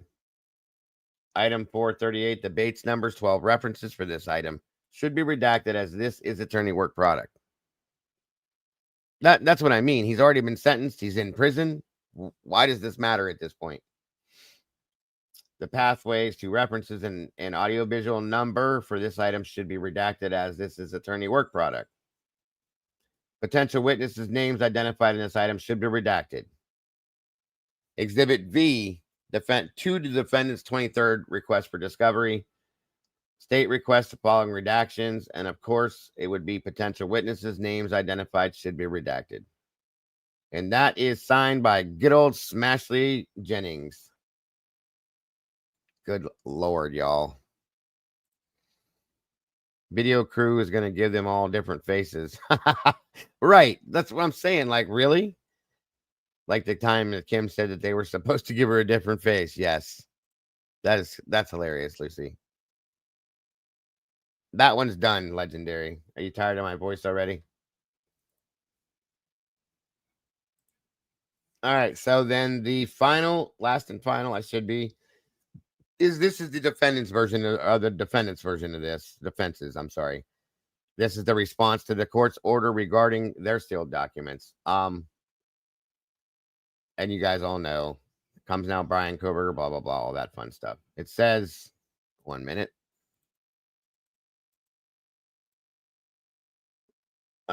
State's exhibits. Now, this is on the defense side for those of you, so nobody gets confused.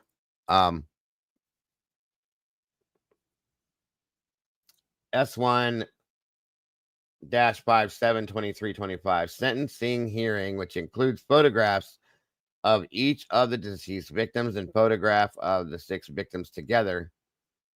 5 exhibits. The defense has no objection. So they're willing. Nobody objected to that. They're really going to show that, huh? I'm surprised. Yeah, I know. Need some Z's.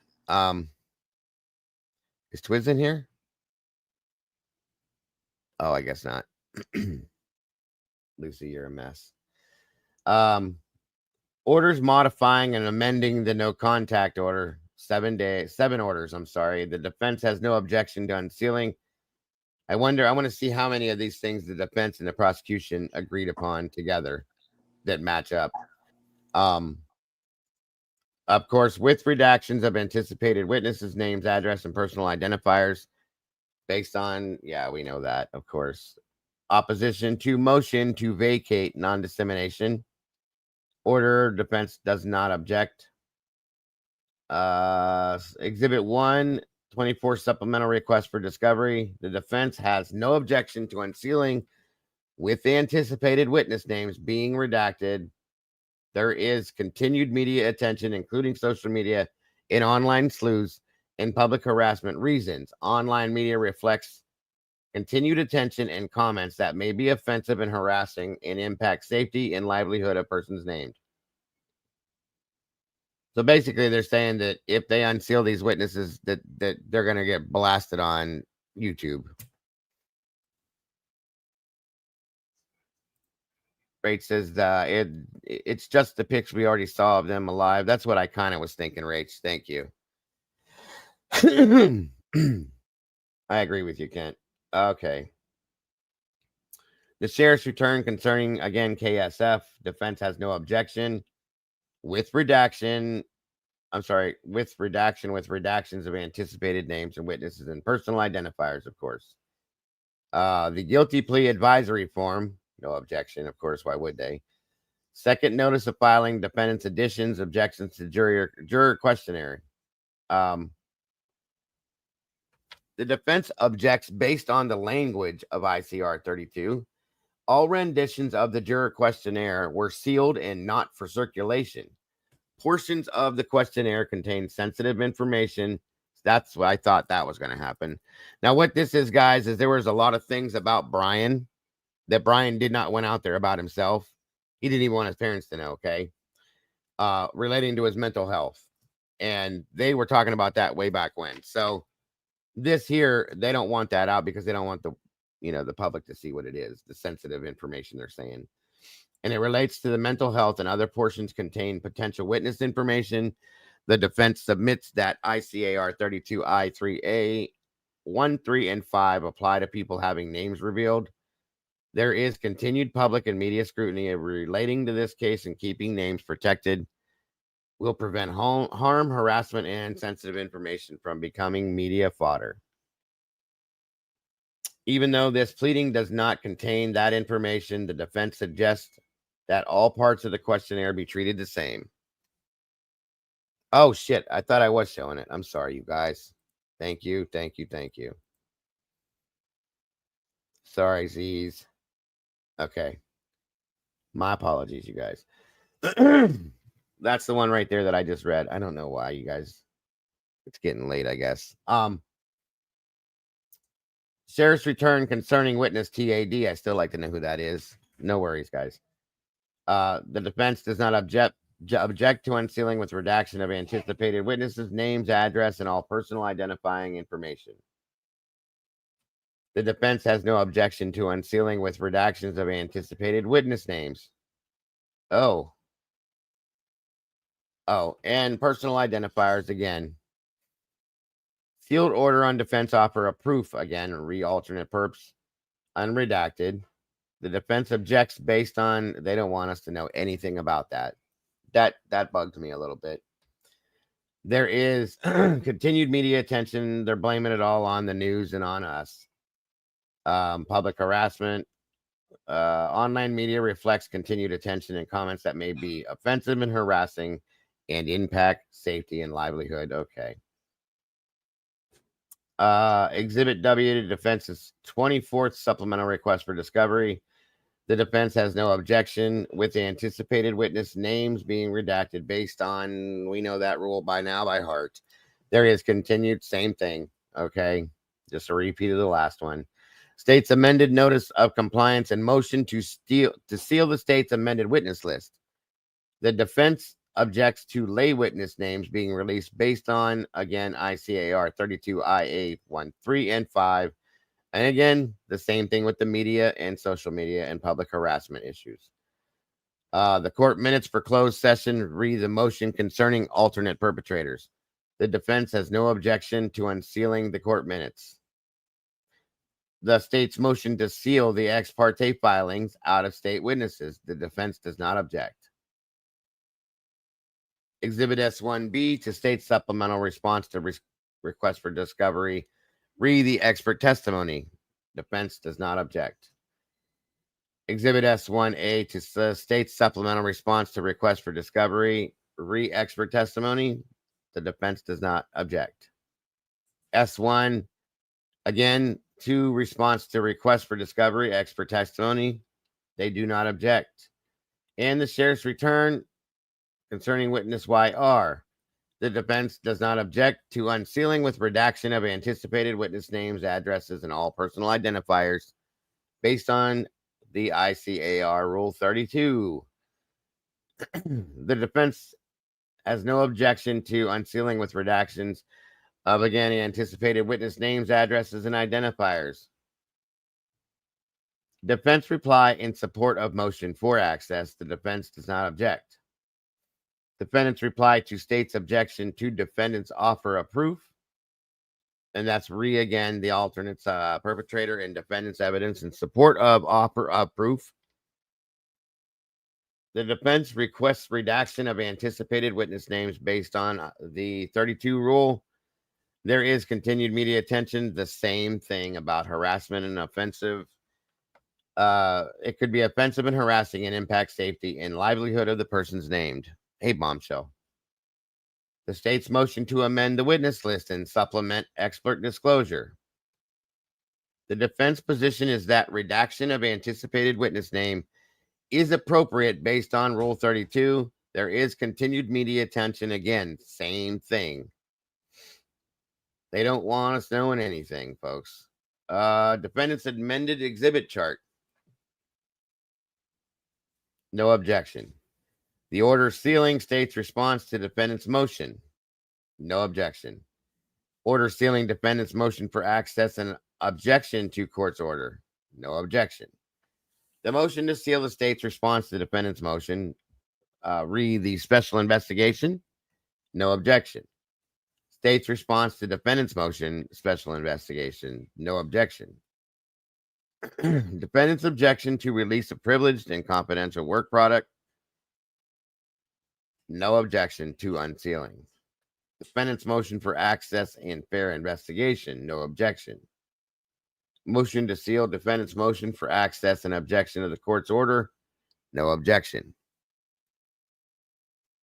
Yeah, they can definitely thank MSM for a lot of that. I agree. The witness list and the second amended phase 2 mitigation witness list. The defense is objecting to that one. Again, it's all our fault in MSM. They're blaming it on all of us, but I'm blaming it on MSM personally because we don't do that. Not in that aspect. The order staying order, no objection. Order sealing defendant's motion for emergency order, no objection. The order conditionally denying admission of additional exhibits as evidence, no objection. The order granting defense expert analysis of evidence. They object due to what we've been talking about with every one of these. Mainstream and social media. State's response, read the defendant's motion for independent analysis of evidence. Once again, state or defense objects due to mainstream and social media. I'm just going to say it like that from now on. Well, it's the investigation the only other investigation that was going on, Fleas, was about the leaker situation. But is it really still going on? Because there's been nothing put out or talked about with it. They have not brought up Cyray one time, Joanne. Thank you, Bombshell, for being here. The motion for emergency order, no objection. Motion to seal defendant's motion in order for emergency order, no objection. Stipulated motion to the admission of additional exhibits, again, no objection. The motion for independent analysis of evidence. They object due to mainstream and social media. The state objection to the defendant's offer of proof, alternative perpetrators, and defendant's evidence in support of officer of proof, alternate perp. Again, they request redaction of anticipated witnesses, again, based on social and mainstream media. The order granting access to sealed record, no objection. The Exhibit S1 states supplemental response to defendant's request for discovery. They have no objection with anticipated witnesses' names being redacted based on social and mainstream media issues. Exhibit S1, the state's response to defendant's 23rd supplemental request. Again, same thing. No objection as long as the witness names are sealed due to social and mainstream media. Exhibit V, 23rd supplemental request for discovery. Once again, no objection other than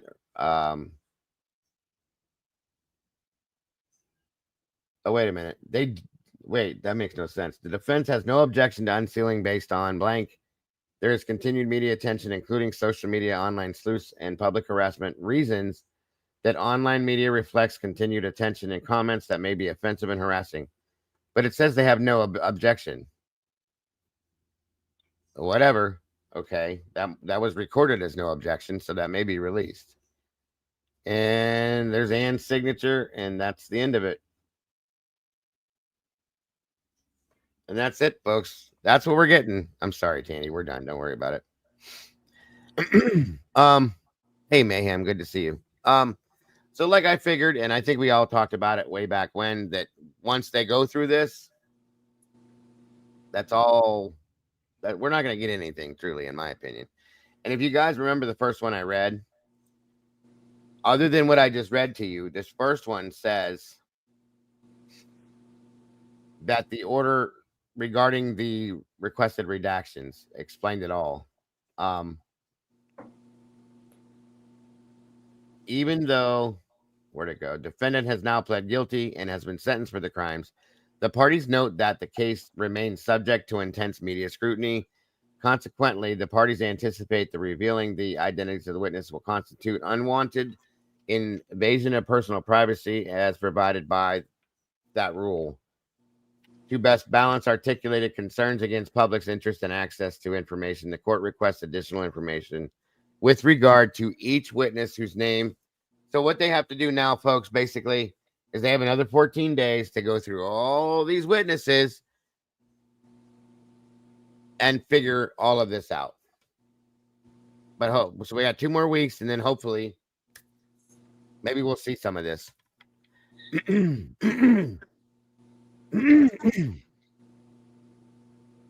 There's some new docs somewhere that people are commenting about them on Facebook, and now I hate Dylan even more.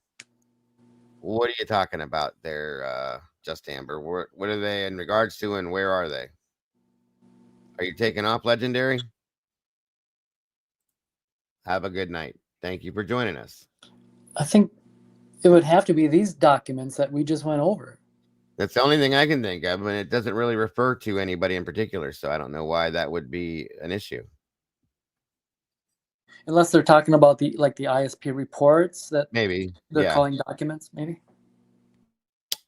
It could be. It could be. Definitely. That's the only thing here. As far as these documents, the only ones I've seen, Amber. Unless you can find out where, if there's something else besides this, let me know, because I have no idea.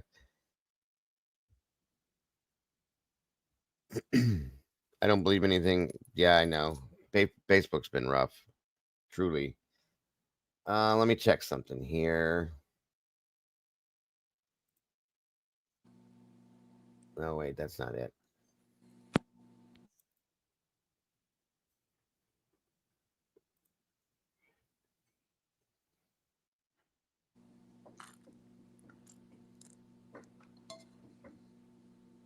One minute here.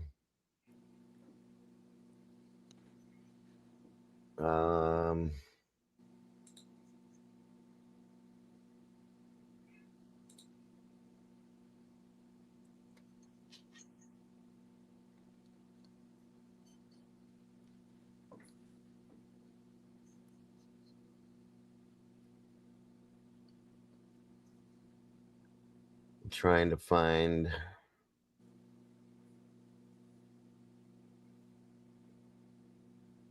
Oh, good Lord. I have so much stuff in here. I can't even find it now. What were those documents called, Eddie, that Moscow gave us? Remember the way they were labeled? Is it Moscow supplemental? Good question. Could be. Yeah, I think so. Let me see what this comes up under this. I spelled that wrong. Good Lord.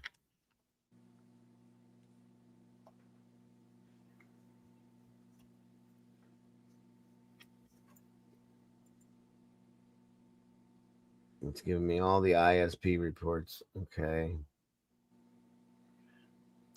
Well, damn. I know I have them in here somewhere, because I downloaded them all. They should all be in one file, too. That's what I don't understand. Hold on. Yeah, MPD reports, Kohlberger investigation documents. Okay, hold on. MPD reports general narrative through supplemental 50. MPD Right. report supplements 51 through 100, so on and so forth. They group them in 50 okay. quantity Yep. of 50 all the way up to like 314. I just found them. Good point. 151 to 200. Nope. We got 51 through, or no, we need 101 through 150. There we go. Thank God I did file them right. I just was like, wait a minute. What did I do? Did I screw this up? There we go.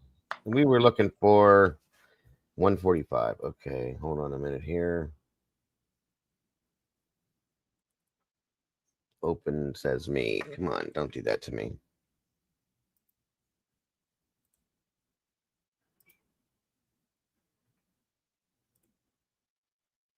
What the hell?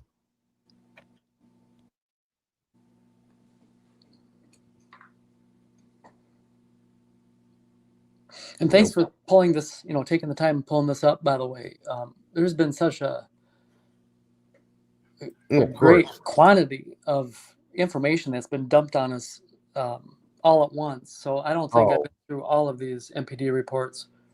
Yeah, I know. It's been a lot. It truly has. I don't think I've ever dealt with this much information, like exposure at any given time ever. It's a lot. It really is a whole lot, folks. More than I've ever seen.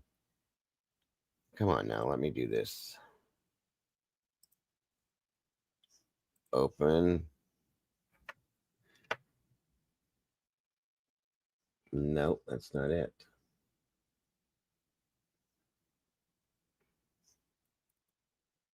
It's just opening that up. That's not what I wanted. PDF.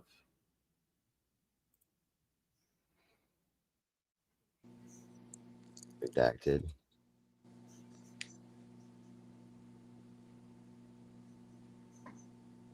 Lawrence Mallory warrant return for AT&T phone was previously 145. That's not the right one.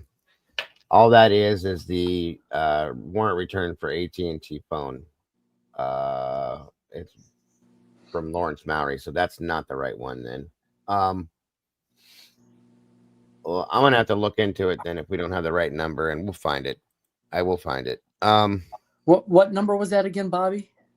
Is that the one you're looking for, Daigle? Is the yeah, it wasn't Bobby Old Dude. It was another Bobby that said it. Hey, Buddy Bear. EG interview, right? Yeah. Yep. You like tacos? So do I, bud. MPD report supplements 101 through 150. I wish I could search within that and it would give me that, but it doesn't. Let me see. Yeah, it's not 135.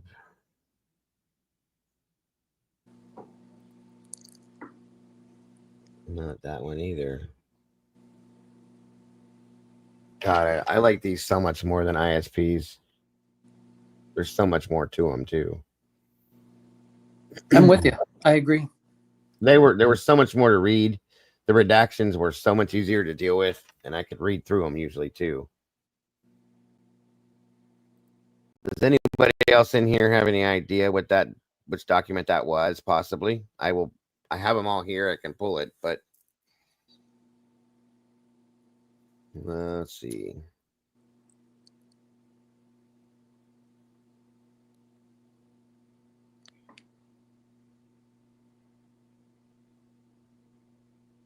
There were just these documents released, Joanne, from Idaho itself, and that's the big deal, is because all these people supposedly are being threatened, and that's why they're not going to be. That's why they're going to be redacting so much, because of threats and media frenzy and all sorts of stuff they're saying. I'd like to know who is being threatened and why.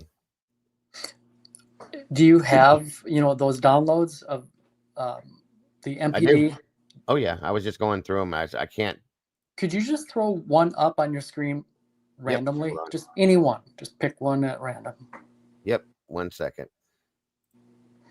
Yeah, Kent is saying, 145 and then -12. And that's the first thing I asked about the -12. I'm like, I don't here, let me show understand you that. then. Yeah, What's I the know what you meant. -12 part of it? I don't get that. These are little, like, they're numbered within the documents. Like, I'll show you real quick here. I'll go to 145 and pull that up and show you. I'll show you that and a different one. Where's it at? 145. Okay, hold on. I always thought they just went simply by like sequence number is how they're kind of, at the top of the report. It's sequence number. All right, so that's 145. Right there, see it? And then that's what it says. It says sequence number 145. Yeah. And there's no. What's the -12? There is not. There's no numbers on this one. But exactly. That was the first thing I asked because that seemed off to me because they go by sequence number and it's just a 2 or a 3-digit number. Here's a different one though. This is sequence number 135. There are different numbers on these ones, okay? On that one specifically, but that 145 doesn't have those extra numbers on it. That one, and it's not even related to that. It's about a phone warrant. So that's where I'm confused with this one. Yeah, but those other numbers that you just cited there, those are like in the body of the, it's just organizing. He's the body talking of the about material. the ISP one. Okay. Sorry, Kent. I misread what you were saying. I thought you meant the Moscow ones. My apologies. Hold on. Let me go back to the ISP because we did just read that one today. I know we did, and I do not remember seeing that in there, but I could be wrong because Same thing. I don't recall it. Right. Hold on a minute. Let me get back into my downloads here. All right. ISP report redacted. I thought we sorted all that. We were pretty specific about the questions we were asking. I'm like, it happens. There's confusion through when you're typing. It definitely. Which number? That's shit. Okay, hold on a minute. All right, let me see if this might be. Let me get down to the 100s.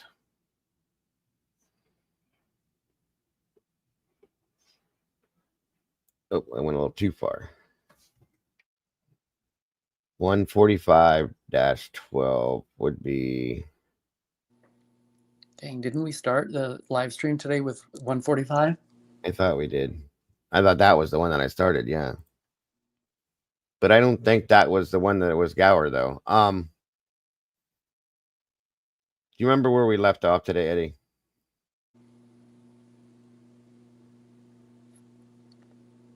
No. It's all right. That's not the one though, because that's the one we started off with. But let me go down to the bottom here. I wrote it.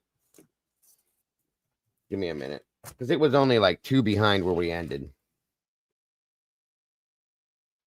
1 minute.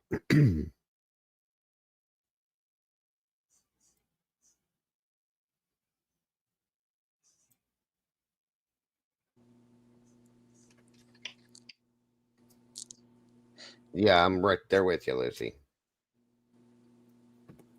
And scrambled eggs, too. Ann ain't backing up Brian anymore. He needs someone to fight for him. I know we are trying, but someone who will get... Well, and we don't know that she won't be able to. That's the thing. So, let's see what happens, Ashley. And then at that point, then we can look in other directions to see what we can come up with. But I feel like we don't know that yet. So, we'll see. Fair question here. Lucy, wasn't it you that said, Bobby, 1,000,000%? Yes, she agreed with on the statement, but not the document. Okay. Hold on. All right, this is. Oh, wait, did I go too far? 183. Maybe we did because we went through about 10, I think, maybe today. Let me go back up to right around. Well, we did skip through a bunch of the Koberger ones too, though. Yeah, we leapfrogged probably into the 160s, maybe even 170s. Yep. So it's after this. This is Jack's interview here, so it's after this one coming up. Hold on.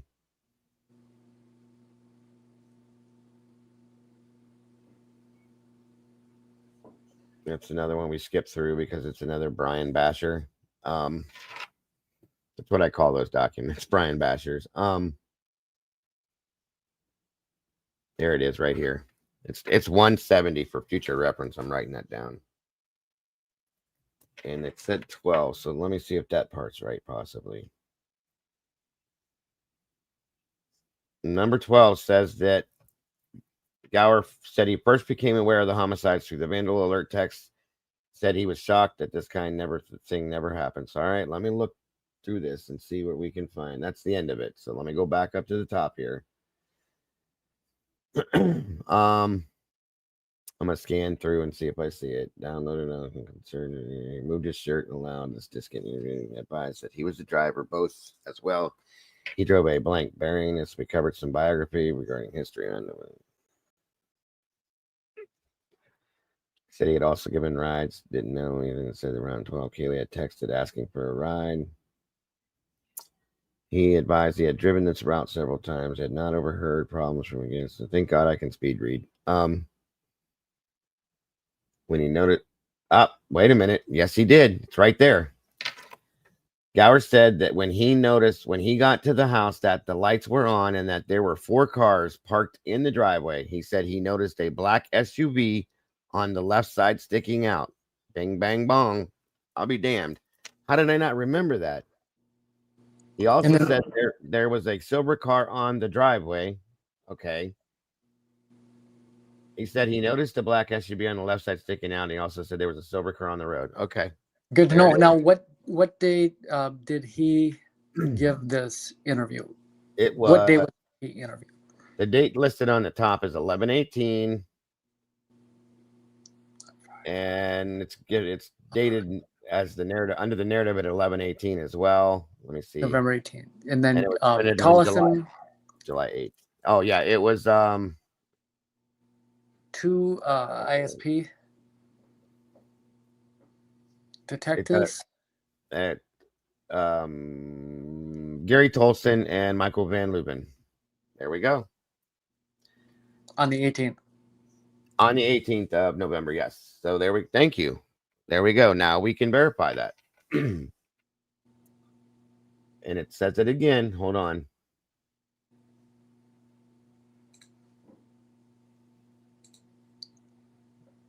Yeah. So it was there the whole time. So that takes care of it. And thank you for calling that out, Bobby, at first, to make us even look at that. That way we could know the answer to that and make it a fact. Just a thought, Dylan being the youngest in the house and the one of afraid of any sound in the house, that she may have realistically thought the roommates were pranking her, so didn't call 911.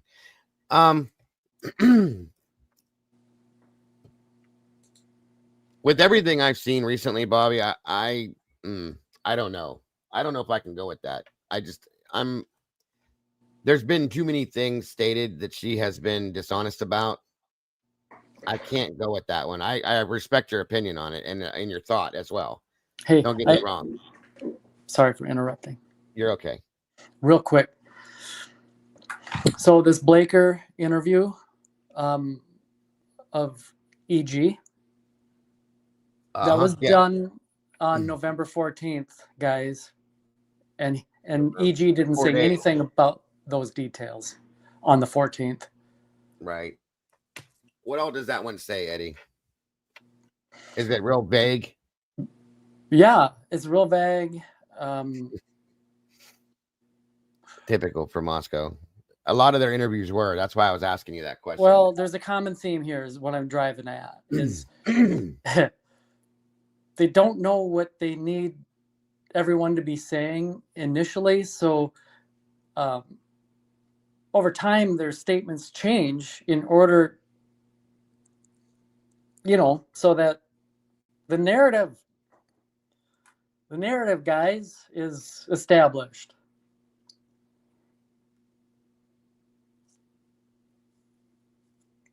Their statements over time are manipulated. Can't prove it, but it's what we see.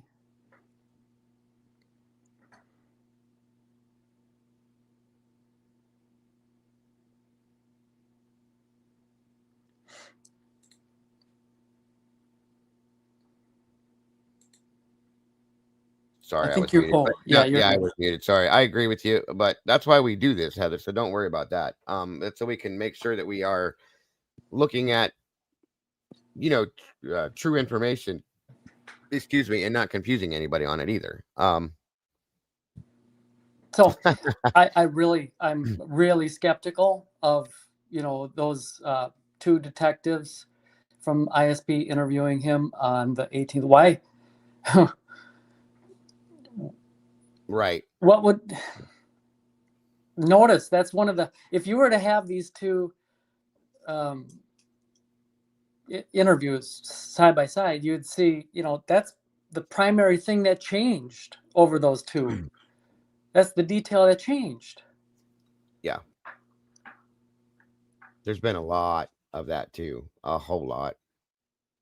So over the passage of time, he was able to recall more and recall it better.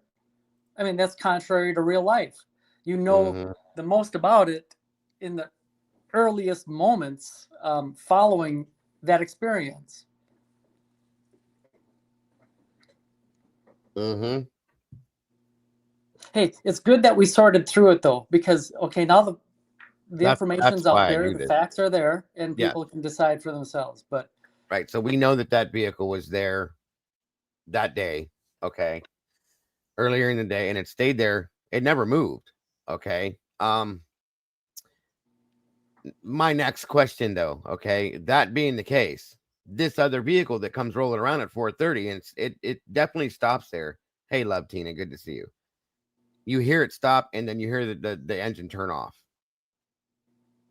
Who is that, and why is it there? How long does it stay there? It's obviously not there in the morning. At least at noon the next day. What vehicle is that, and why is it there? That's my question, and that's what I've wondered since I saw that.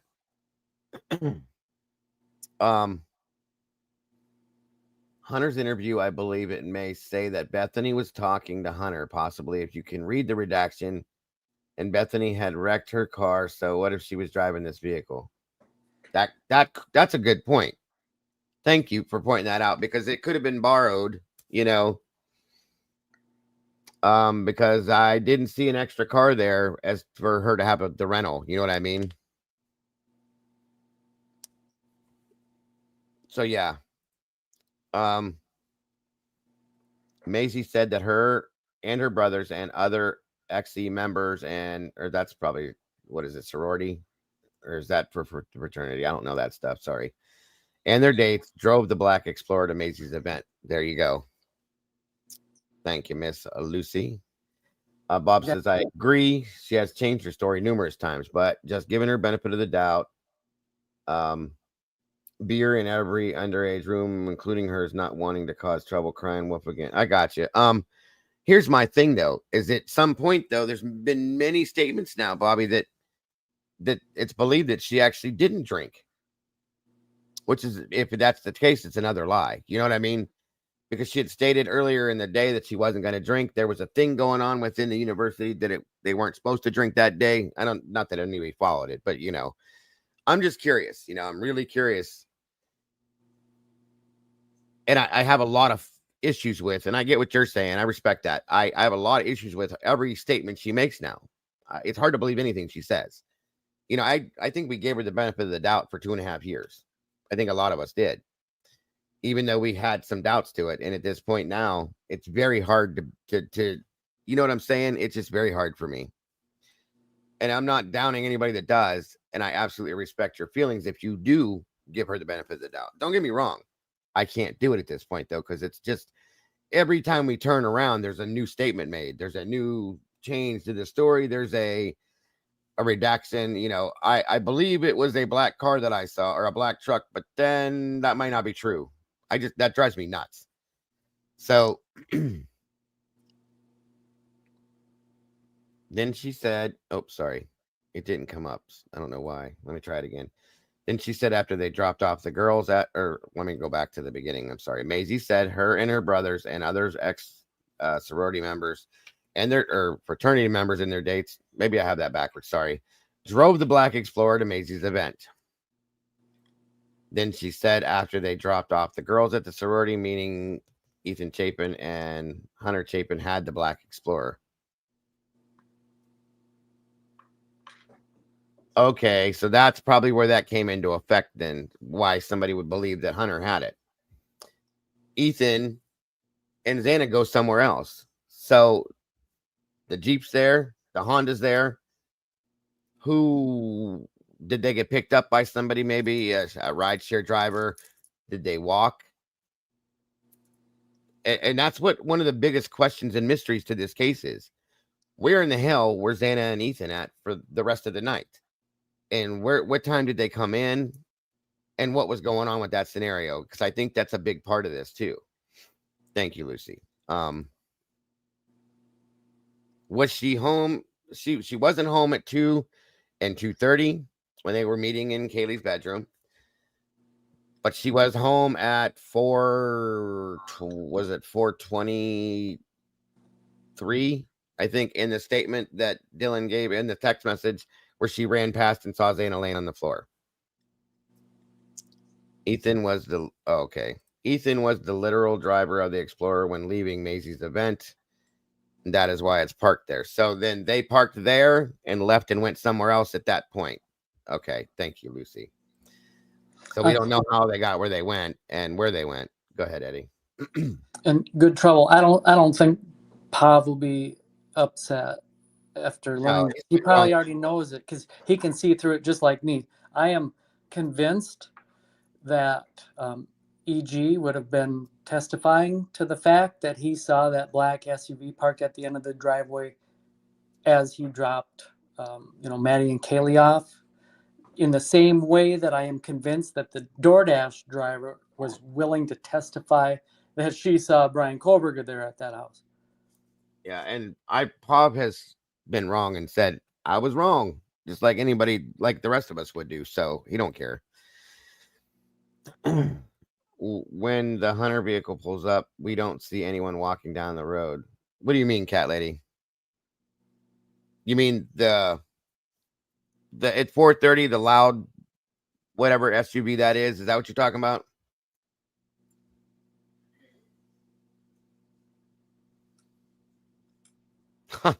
Are you kidding me, JC? These people such as Banfield who have to act like he's guilty just put out today that everyone did such a great job with the investigation and Dylan has never changed her story. Is she following the same case? Dylan's story's changed like 8 times. You guys keep saying it's dark green. Okay, I get that. It looks black to me. I'm sorry. It's hard to see. It's black and white, so I don't know how you can tell it's dark green. I'm not buying that. I agree that nothing she says can be believed. She says that she was at this party drink. Yeah. Yes, she said she drank that whole Borg thing too. Remember, with all the vodka and shit in it. This party thing, drinking this, and another statement, she was not drinking, so we can't believe. Yeah, that's my biggest issue, Bobby, with everything. She contradicts all her statements. Within the same sentence sometimes, you know what I mean?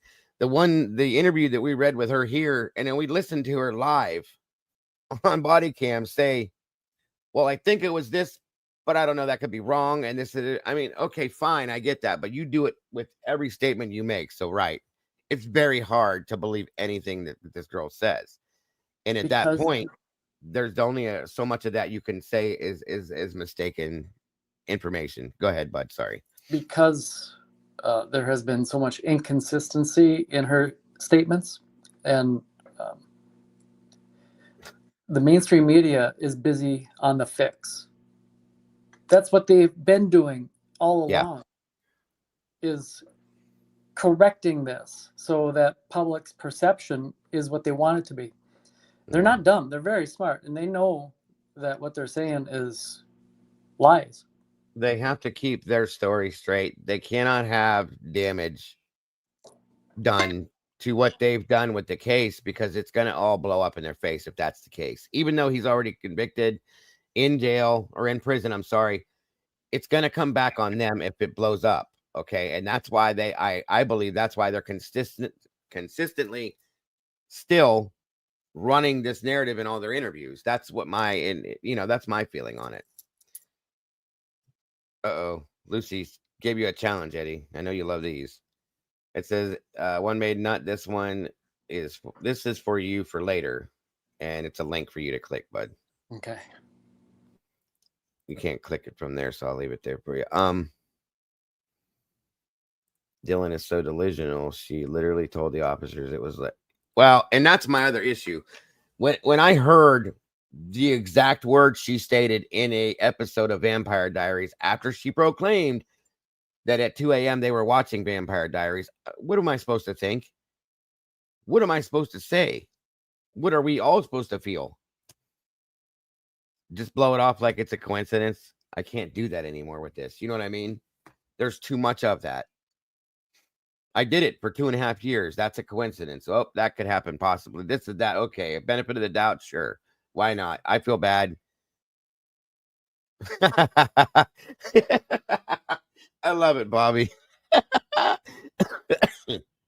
For the record, I have not donated to her GoFundMe. I love you, bro. That's great. I don't think many of us have. That was good, Bobby. I love it. James Moen, Grampy Poopy Pants is here. Good to see you, my friend. Thanks for the laugh, Bobby. That was great. Oh my God, I love it. Bobby, you would donate to the Princess of Darkness, though, if she had one, right? Oh my God, that was great. I needed that. Witchy says there are a lot of things from Vamp Diaries infiltrating 1122. Have you seen more stuff in relation to that, Witchy? I don't know, because I don't watch that show. Never have. It's like it reminds me of like a soap opera, so I just never got into it. Although it's stupid because I watched a bunch of other shit like that. I just never got into that one.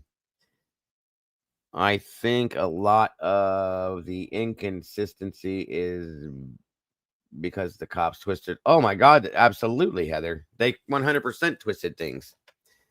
And it fit the timeline once they had Brian's name. I don't think they believe their story either. No, here's what it is. I don't think it's not that they believe it. I think they know the truth.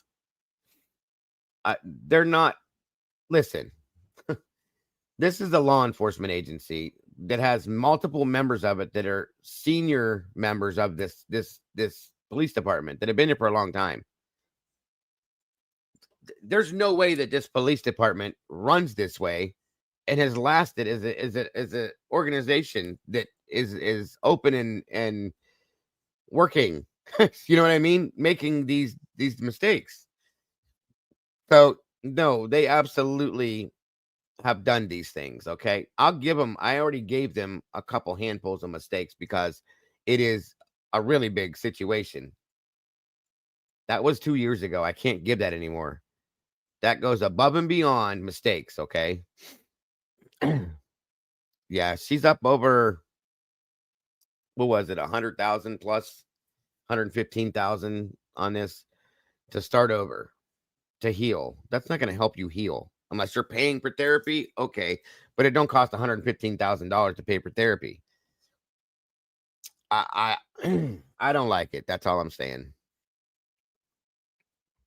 And there were, I don't know that they're hiding text messages, but there are phone calls and text messages that were deleted that they had to bring an expert in to pull those back out between her and her father and some other stuff. Why was anything deleted? I don't get it. I just don't get it. And like I said, when it came to that whole SUV thing, I had doubts of me immediately with that because I just can't imagine that vehicle sounding that way, and it just didn't fit for me. But I'm willing to hear and see anything, and it made me think about other things, folks. It made me look into other aspects of if that was the case, why, what, but there. That's why we break these things down.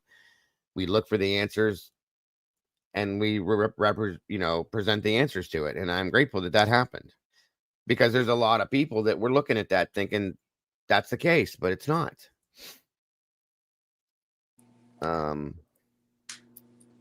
What gets me is how many people who was in law enforcement or in judicial at the time this all happened. Oh, yeah, there's a lot. Some of them were slated to retire anyway, Hemisphere, but quite a few others have either not only retired, but the younger ones either quit, moved on to different jobs, but a lot of the law enforcement team involved in this locally are gone, just gone. That's it. If nothing else, that's questionable to me. Why? Don't tell me it's because you just felt like moving on. We looked up what a lot of these officers were making a year. I don't know. Were you here for that, Eddie, last year, 2 years ago? And Molly had found it all. We pulled it all out. These guys were making upwards of $200,000 a year, some of them, to be a police officer in a tiny little town like this. There are people that work in Cleveland here that don't make anywhere close to that, and that's a busy ass city. It don't make sense. So why would you leave a job paying that much to go to another job that I guarantee you're not going to make that much? Or why would you here's another one. Let me ask this question. Why would you get promoted to detective? Okay, that's definitely upgrade. That's a pay grade up, a pay upgrade as well. And within 2 years, leave that job to go work as head of security for a university? I mean, unless you're making an obscene amount of money doing that, but you're basically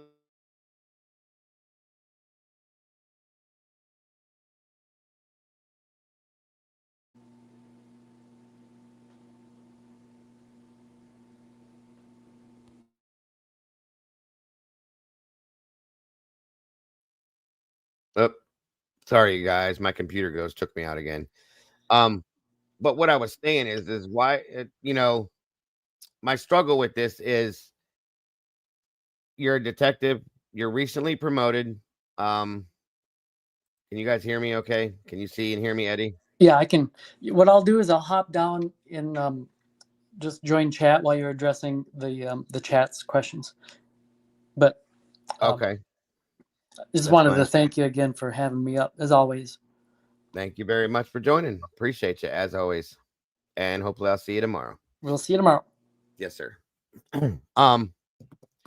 But my big question with that whole scenario there is you're promoted to detective. It's been 2.5 years since that happened. Okay. You had this big case. It goes to court. The guy that you arrested goes to prison.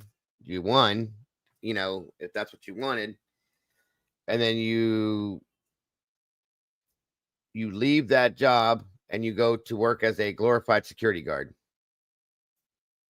I mean, unless you're getting paid an obscene amount of money to do that, okay, that just doesn't make sense to me.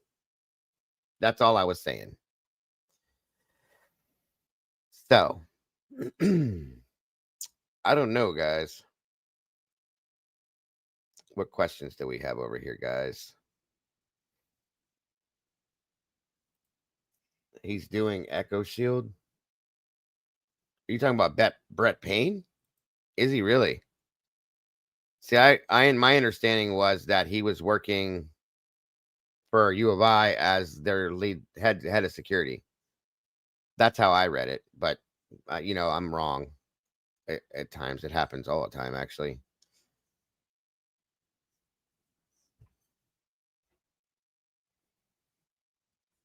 Always heard money talks. Oh, that the money makes the world go round. While universities are losing funding, yeah. Any type of crucial evidence of footage disappeared. Ridiculous for what they're getting paid. Oh my God, agreed, Heather. Y'all, it's cold here tonight. It went down to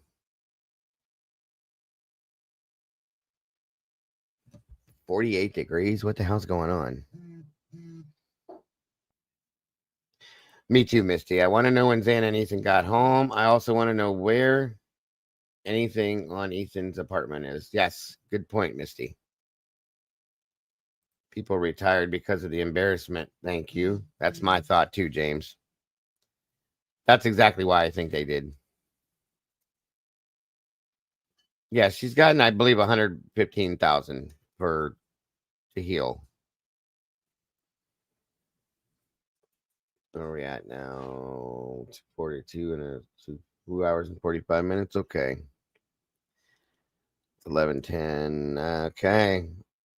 All right. Well, unless anybody else wants to jump up here and discuss anything, guys, I think I'm going to call it. I've been in here all day, and I don't want my mods to be overworked because they are. Many of them have multiple channels that they moderate for.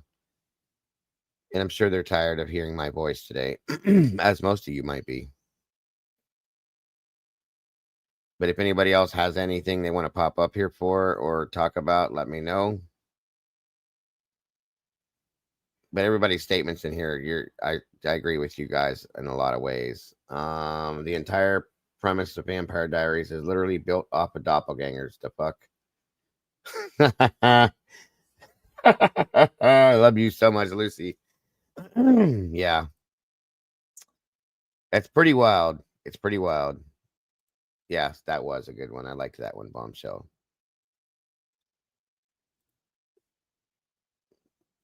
Yes, I know, Tandy. I'm sorry. I wish I could pay you. There's overtime scandal due to hit USA PD Sergeant Fahey and Sean Reyes. Okay, thank you, Tanel. I thought Payne went to work as a public misinformation officer. Well, it was read out in that sense, and then it said basically is a glorified security guard. And he's the head of the campus security program, per se. That's how I thought. But again, I could be wrong. I wonder if that ISP interview with EG was even recorded.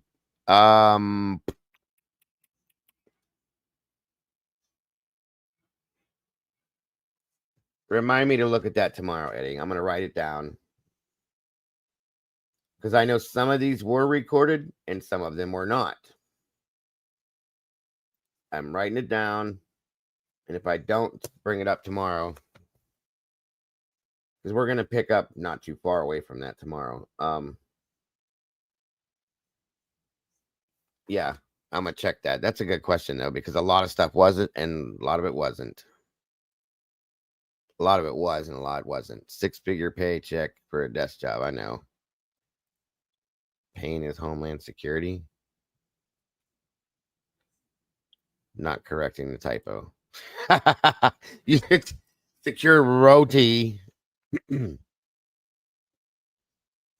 Oh, no. I know, Cat Lady. I know. Have a good night, Miss Heather. University has been doing damage control ever since. Well, you know what's crazy is I looked at the numbers about a month ago. Their enrollment numbers went up since this happened, which is insane. I don't understand that. It's just weird. He is private security military. So he's getting paid. He's definitely getting paid. Campus division is partnered with Homeland, even in okay. Yeah, he's making the bank. That's why he did it then. I get it. And he does have that. He's got a hellacious military background, folks. So that makes sense. Thank you, Miss Lucy.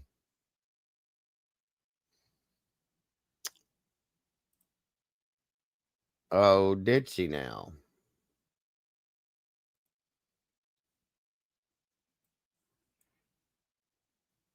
Is she live too? Yes, she is. Hold on a minute.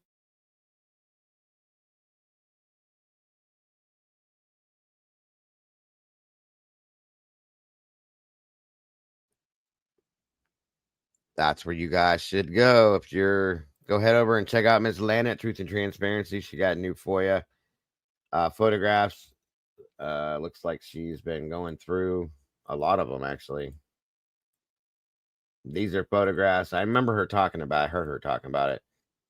That she had FOIA'd in a while back, and they came in. I think Annie's waiting on some too. Head on over, check out Miss Lana, see what she's got.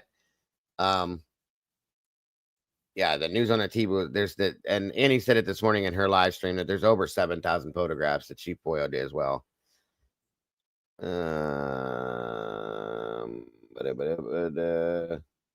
There's a link. Thank you, Miss Lucy. There's that too. Yeah. And she said she doesn't gatekeep. I'm gonna try to help her out if I can. If they cost, money, because since she does share, at least donate to help her with them a little bit. Thank you guys so much for joining us. And I'm glad that we worked that situation out earlier and have an understanding with it. To keep the information on the right track. That's important to me. Thank you so much, Cat Lady. 2 great shows. You're amazing. And I will see you tomorrow for sure. I've got dishes to do. We love you, Cat Lady, and I appreciate you so very much. Thank you to all of you, actually. Eddie, thank you for joining me. I appreciate the moderators so very much. Miss Lucci, Meg, Tandy, Tomboy, SRB. Look, they already ran out. They're like, bye. See ya. Angel D, always happy to have you here. Bobby, thank you again, my friend, for your input tonight. Cat Lady, Witchy, all of you guys, thank you so very much. I hope to see you guys tomorrow. I hope you have an amazing rest of your night. You never know. I may see you floating around out here somewhere else on the net. Guys, don't forget to love yourselves and love each other. Please don't change a thing, folks. You guys are the beautiful people. I do absolutely appreciate each and every one of you so very much. I love this community. I will shut up. Thank you, Tandy. Once again, real quick, anybody that chose to support our channel via donations, folks, or tips or whatever you want to call it, it is absolutely never expected, folks. I promise you that. But it is absolutely appreciated so very much, and it helps to keep my channel running. So thank you so very much. God bless. Have a great night, and I will see you all very soon. Bye-bye.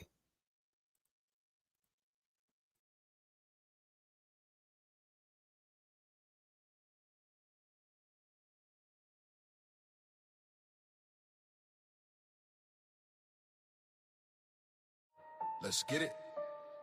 This ain't no slow burn. This a new chapter. There go Cafe the Meatballs. Yeah, we locking it down. Late night, no sleep, minding the chase. Found a new feed and I picked up the pace. The cafe, the truth, no lies on the table. Found my whole fam and this shit ain't a fable. Used to feel lost, feeling jill like a ghost. Now I got a whole crew, man, I'm feeling the most. They go on the mic, yeah, his voice is a beacon. Every time he drops true, my intellect to awaken. This ain't for the clout, ain't for the quick fame. This for the lost ones that they forgot the name. We watching the cases, we digging in deep. While the whole world out here still fast asleep. For the cafe, this for the whole fam. This for the real ones that don't give a damn. We holding it down, yeah, we sticking to the code. The meatballs on fire, yeah, we breaking the mold. So thank you, Dago, you a whole leader. Built a real community for every single reader. Only on YouTube, but the bond is worldwide. From the cafe to the crib, yeah, we all ride. Let's ride. Ain't no merch drops, just pure dedication. This ain't just a channel, it's a new nation. We all in the comments, we all in the chat. We got a real bond and you can't top that. From the missing to the victims, we seeing the light. We standing for the truth in the middle of the night. You gave us a voice, gave us something to believe. Yeah, the meatballs, man, you better not leave. We loyal to the real, we ain't doing no faking. Every new video, man, a whole squad awaken. He don't need no fame, he just need a real mic and a loyal crew that's gonna ride with him for life. For the cafe, this for the whole fam. This for the real ones that don't give a damn. We holding it down, yeah, we sticking to the code. The meatballs on fire, yeah, we breaking the mold. Meatballs. So thank you, Dago, you a whole leader. Built a real community for every single reader. Only on YouTube, but the bond is worldwide. From the cafe to the crib, yeah, we all ride. Let's ride. Yeah. From the cafe to